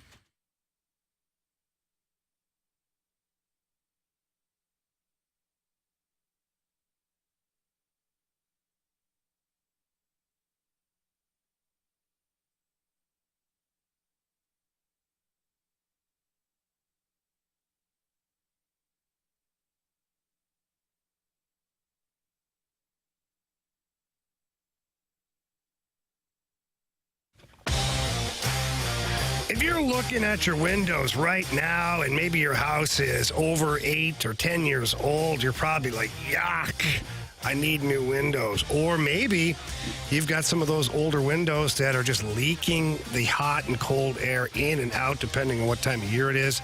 Please visit my friends at Window World. Preferred window of your St. Louis Blues for many reasons. One of the reasons, Window World are one of the top 2 windows with the Good Housekeeping seal of approval. It means you're getting a quality product in the Window World window. It also uses a double-strength glass, which is great for durability and breakage. It's also fantastic for efficiency. Again, we're talking about that hot and cold air in and out of your home. No, don't worry about it. Keep your money in your wallet, too, with more efficient windows. Customer service at the top of the list as well for Window World. And to cap that off, they give you a lifetime warranty that covers all parts, glass breakage, and the labor. And right now, they are offering 36 months, same as cash financing with approved credit. And all you have to do, pick up the phone, call over there, tell them Jamie from 101 ESPN sent you. That number's 314-993-1800. Again, that's 314-993-1800. Or you can always visit them at windowworldstlouis.com.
Prove me wrong, kids. Prove me wrong. All right, time to play Prove Me Wrong in the Fast Lane on 101 ESPN. This is where you send a statement in, sports or otherwise, that we being Carey Davis, James Rivers, and myself, Anthony Stalter, have to argue against, and we have to prove that statement wrong in front of Judge Andrew Marsh, who's looking fantastic. He's a handsome lad. Beard looks good. Great attitude today. Flow. Like all of his takes. No doubt. That was a great job. We wouldn't be able to do our thing without him. That's very true. Very true. Yeah. That's really true. First ding. From the 314, prove me wrong. St. Louis needs a PLL team. PLL team. Professional lacrosse league team.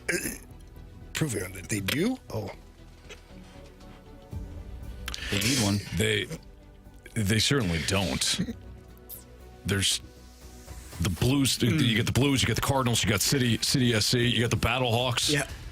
You have conventions coming in here all the time. Concerts. Are you kidding me? Lacrosse?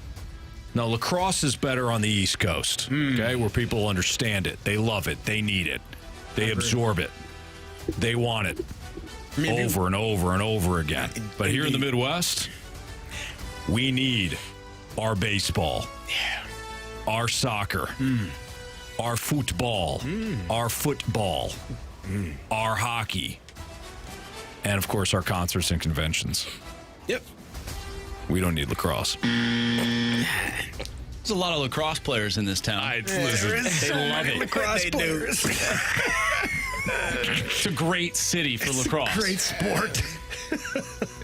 Hey, you know what? Sometimes you get handed a case, and the guy did it, okay? And he's still going to go out there and do your job. Yeah, I totally agree, Anthony. You know? I totally agree. Did he do it, or did somebody else do it? Yeah, somebody else. Well, I had a it's moral... incumbent upon me to make sure that I proved him wrong, but I didn't. I had a moral dilemma in this case.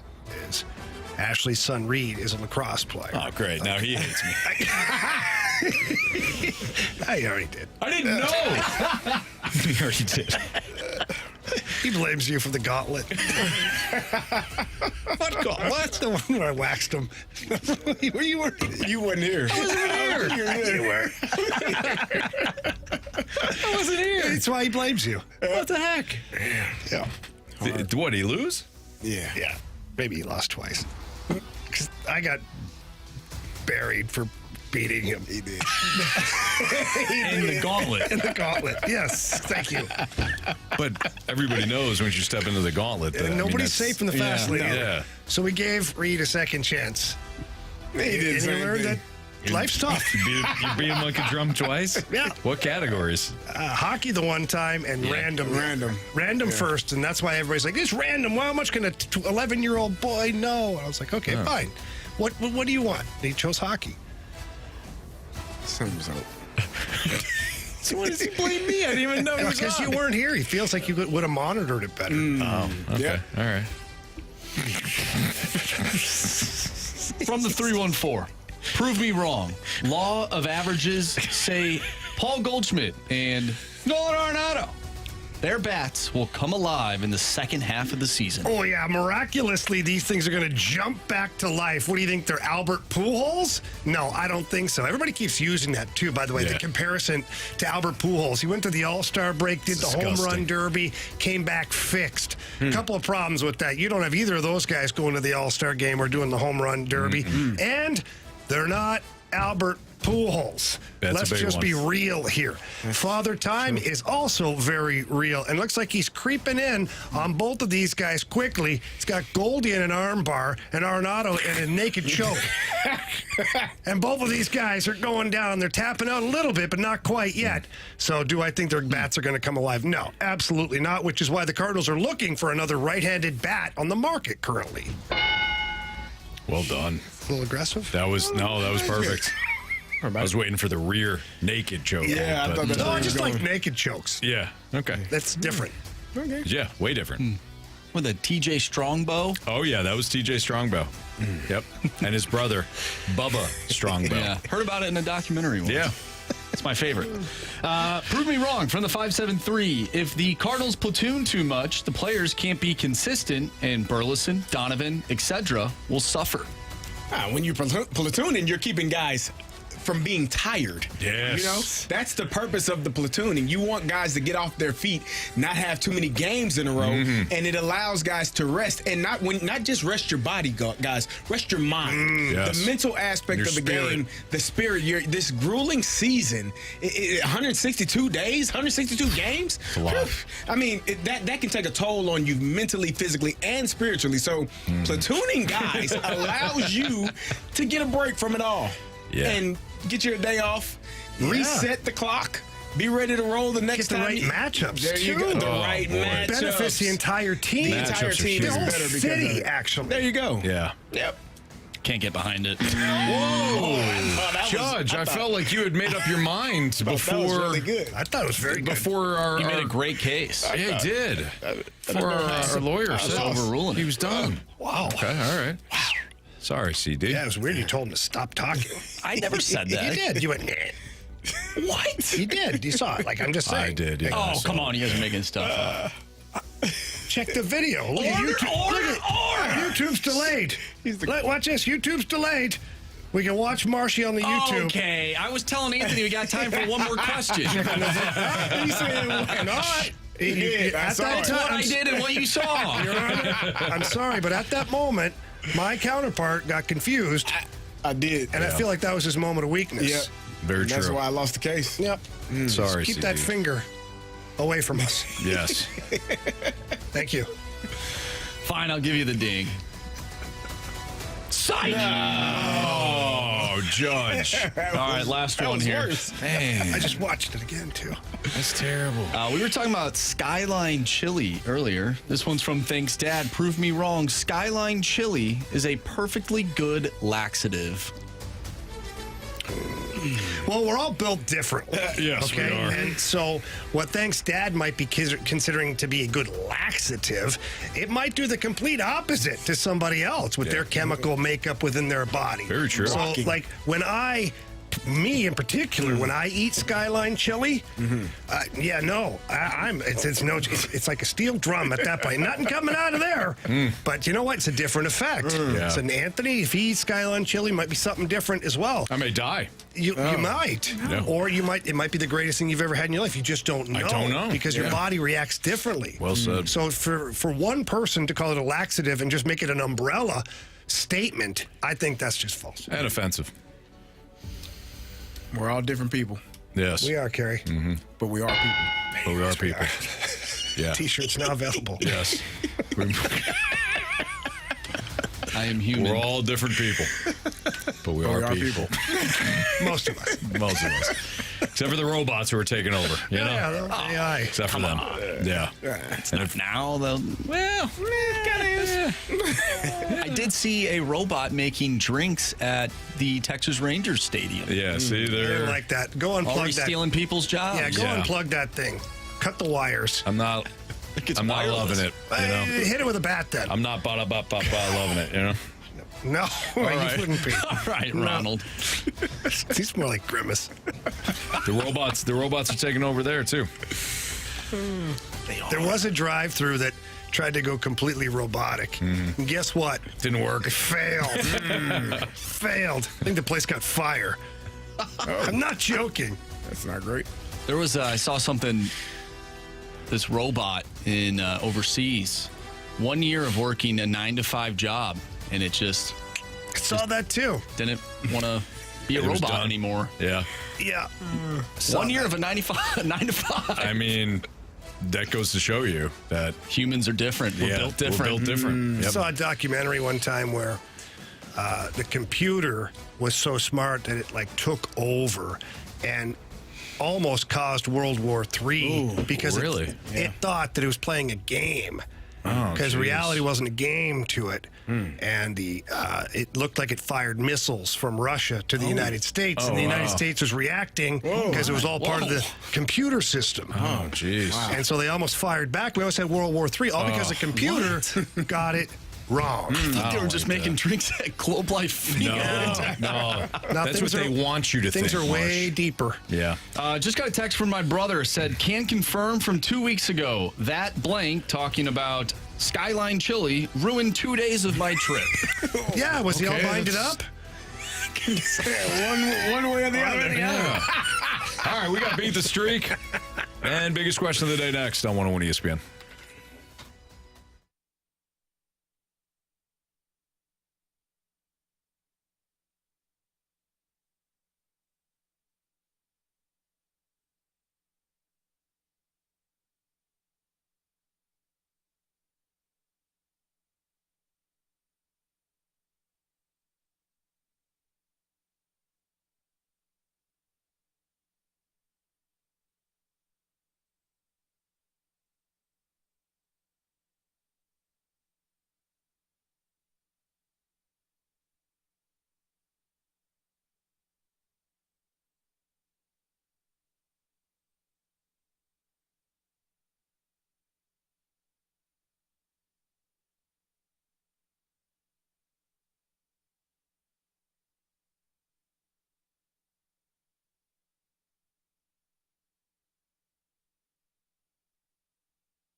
Hey, it's Carey, and if those high utility bills from the heat this summer are getting on your nerves, driving you crazy because your home AC is running over and over again, it's probably because your windows are not energy efficient.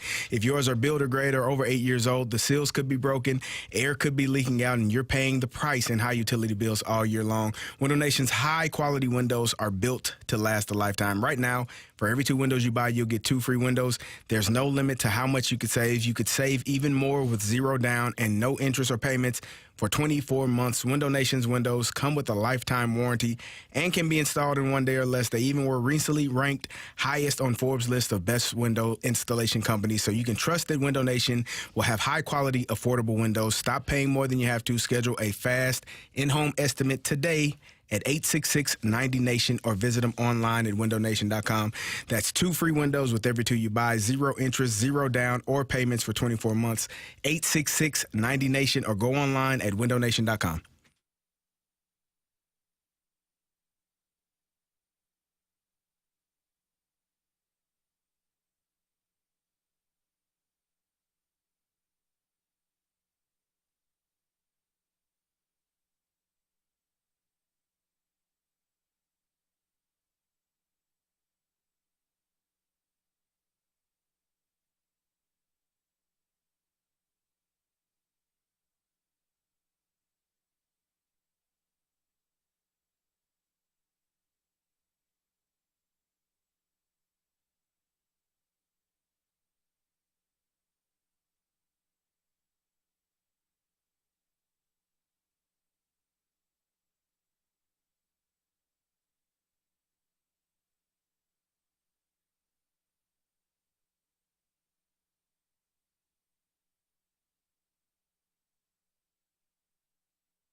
101 ESPN Sports Center.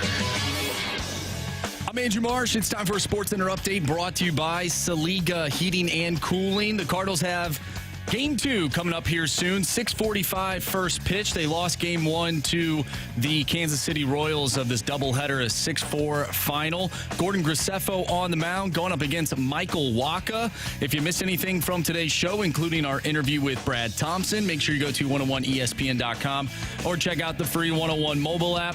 Just head to the podcast page. You'll find all of our interviews and full shows there. And it's all brought to you by Dobbs Tire and Auto Centers. We have Beat the Streak and biggest question of the day coming up next. I'm Andrew Marsh, and this Sports Center update is brought to you by Saliga Heating and Cooling, an independent American Standard heating and air conditioning dealer.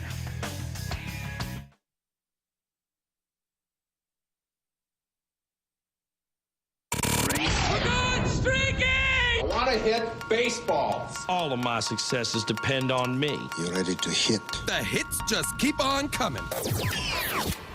And his first big league hit is a bullet up the middle. All right, time to play Beat the Streak here in the Fast Lane on 101 ESPN. Carey Davis, Andrew Marsh, Jamie Rivers, and Anthony Stalter. And we welcome in Brian, who's the latest contestant for Beat the Streak. What's up, Brian? Not much. How you guys doing? Doing great, man. Thanks for playing. Thanks for listening. Ready to rock? No problem. Listen to you guys every day. All right, we appreciate that. Thank you. Marsh, what's the latest streaks?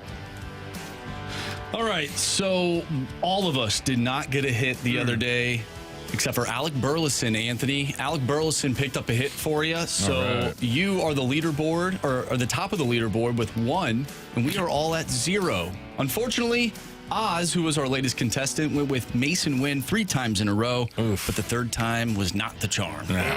Sorry about that there. All right, you know what? Let me just make sure here real quick that he's in the lineup. Who do you want, Carey? Nah, I'm not telling you. Okay. All right, yeah. Give me Bobby Witt Jr. Yeah. I like Bobby Witt Jr. to get a hit tonight. Thanks, Anthony. You got it, buddy. Appreciate it. Carey, I feel like I take your plays a lot. Yeah, but that just means okay. you. Hey, that's fine. You and I just have to get back to the lead. There you go. I don't have to worry about it. Exactly. Yeah. And you'll get there. Eventually. Absolutely. Hopefully. All right. So who's up now, Marsh? It really doesn't matter. Let's let Brian go. Yeah, we'll let Brian go. Go ahead. Brian, you're up. I think I'll take Lars. Let him give a chance to get back into the swing of things for the Birds. All right, there you go. Brian's got the Newt. Carey, why don't you go? All right, that's very kind of you. Yeah. Give me Nolan Arenado. Oh, wow. Oh, yeah, it's not a bad play. Swinging a hot bat these days. Sure is. Like today. Marsh, go ahead. You want me to go? Yeah, I want you to go.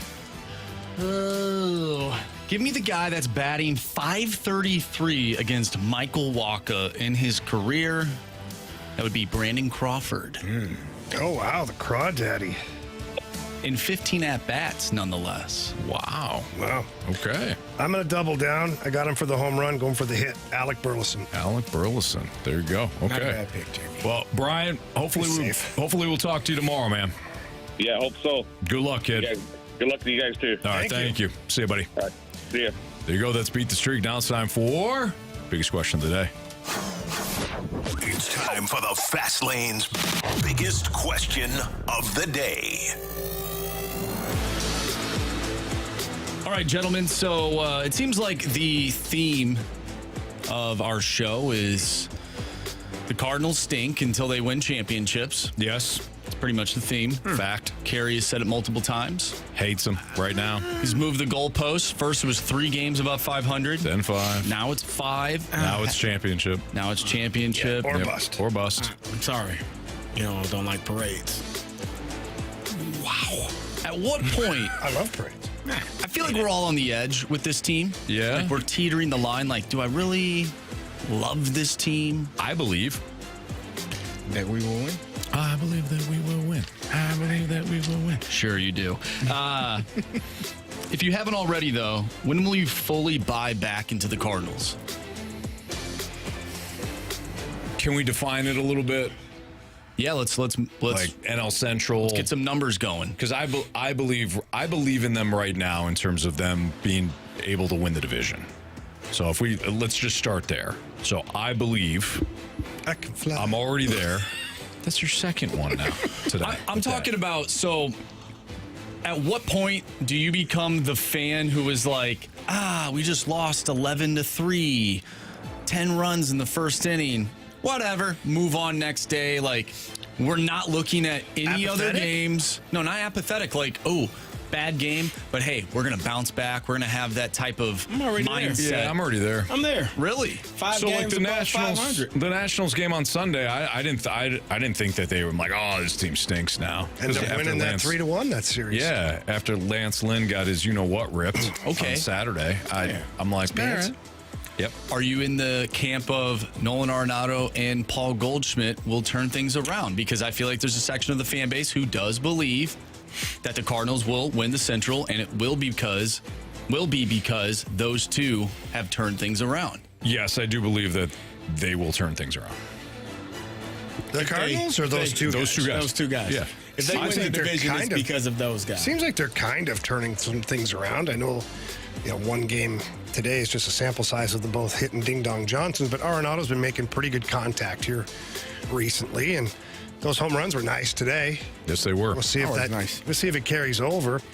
But I'm there right now where I feel like if the Cardinals lose, like they're going to bounce back with a win. They've been winning more series than not. For how long now? Right. Yeah, it's been a while. They have played very well. So I am to the point now with this team where I do believe that they can win the division. I do believe that they can rebound from a bad loss. That's all I'm willing to go. Yeah. Me too. Okay. All right. I think they're going to win the whole damn thing. Okay, Carey, now you're doing the whole thing where you say something like that, but you don't actually mean it. Whatever do you mean? You know damn well what I mean. Nah, Anthony. Is this a bump in the road this morning, this afternoon? Be right back into the swing of things this evening. What Brian said. Get Lars back in the swing of things. Get the Cardinals back in the swing of things.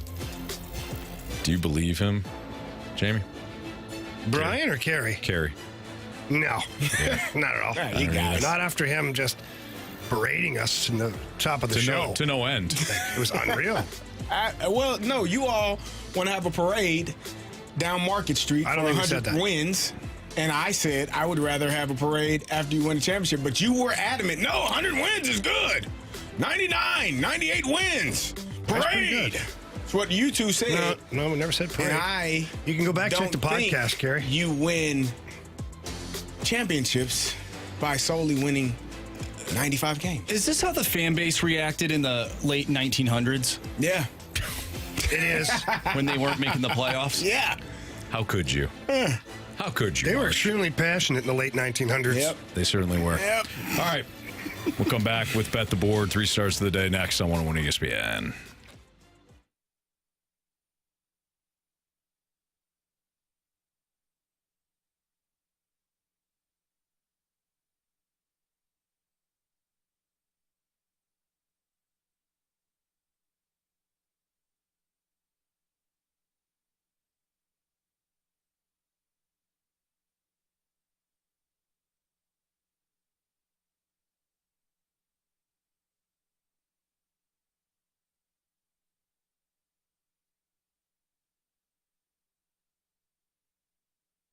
The Missouri Athletic Club, it was hopping today, man. The pool was great. They had the kids camp going on. I was talking to a buddy down there today, and he had one of his kids enrolled in the camp. They've got something for everybody, and especially for families. The West Clubhouse is perfect for families, like I said before, with the pools and the camps going on, the weekends. There's something going on all the time when it comes to each month. They'll have a new event, new activity, something for the holidays. They'll have so you can involve the family. And, of course, the downtown historic building, whether you're staying down there at the building or you're taking advantage of one of the various upscale events that they have, the Missouri Athletic Club is fantastic. That's my MAC, Missouri Athletic Club.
missed anything from today's show, you can always download the podcast available at 101ESPN.com or your 101 ESPN mobile app, brought to you by Dobbs Tire and Auto Centers.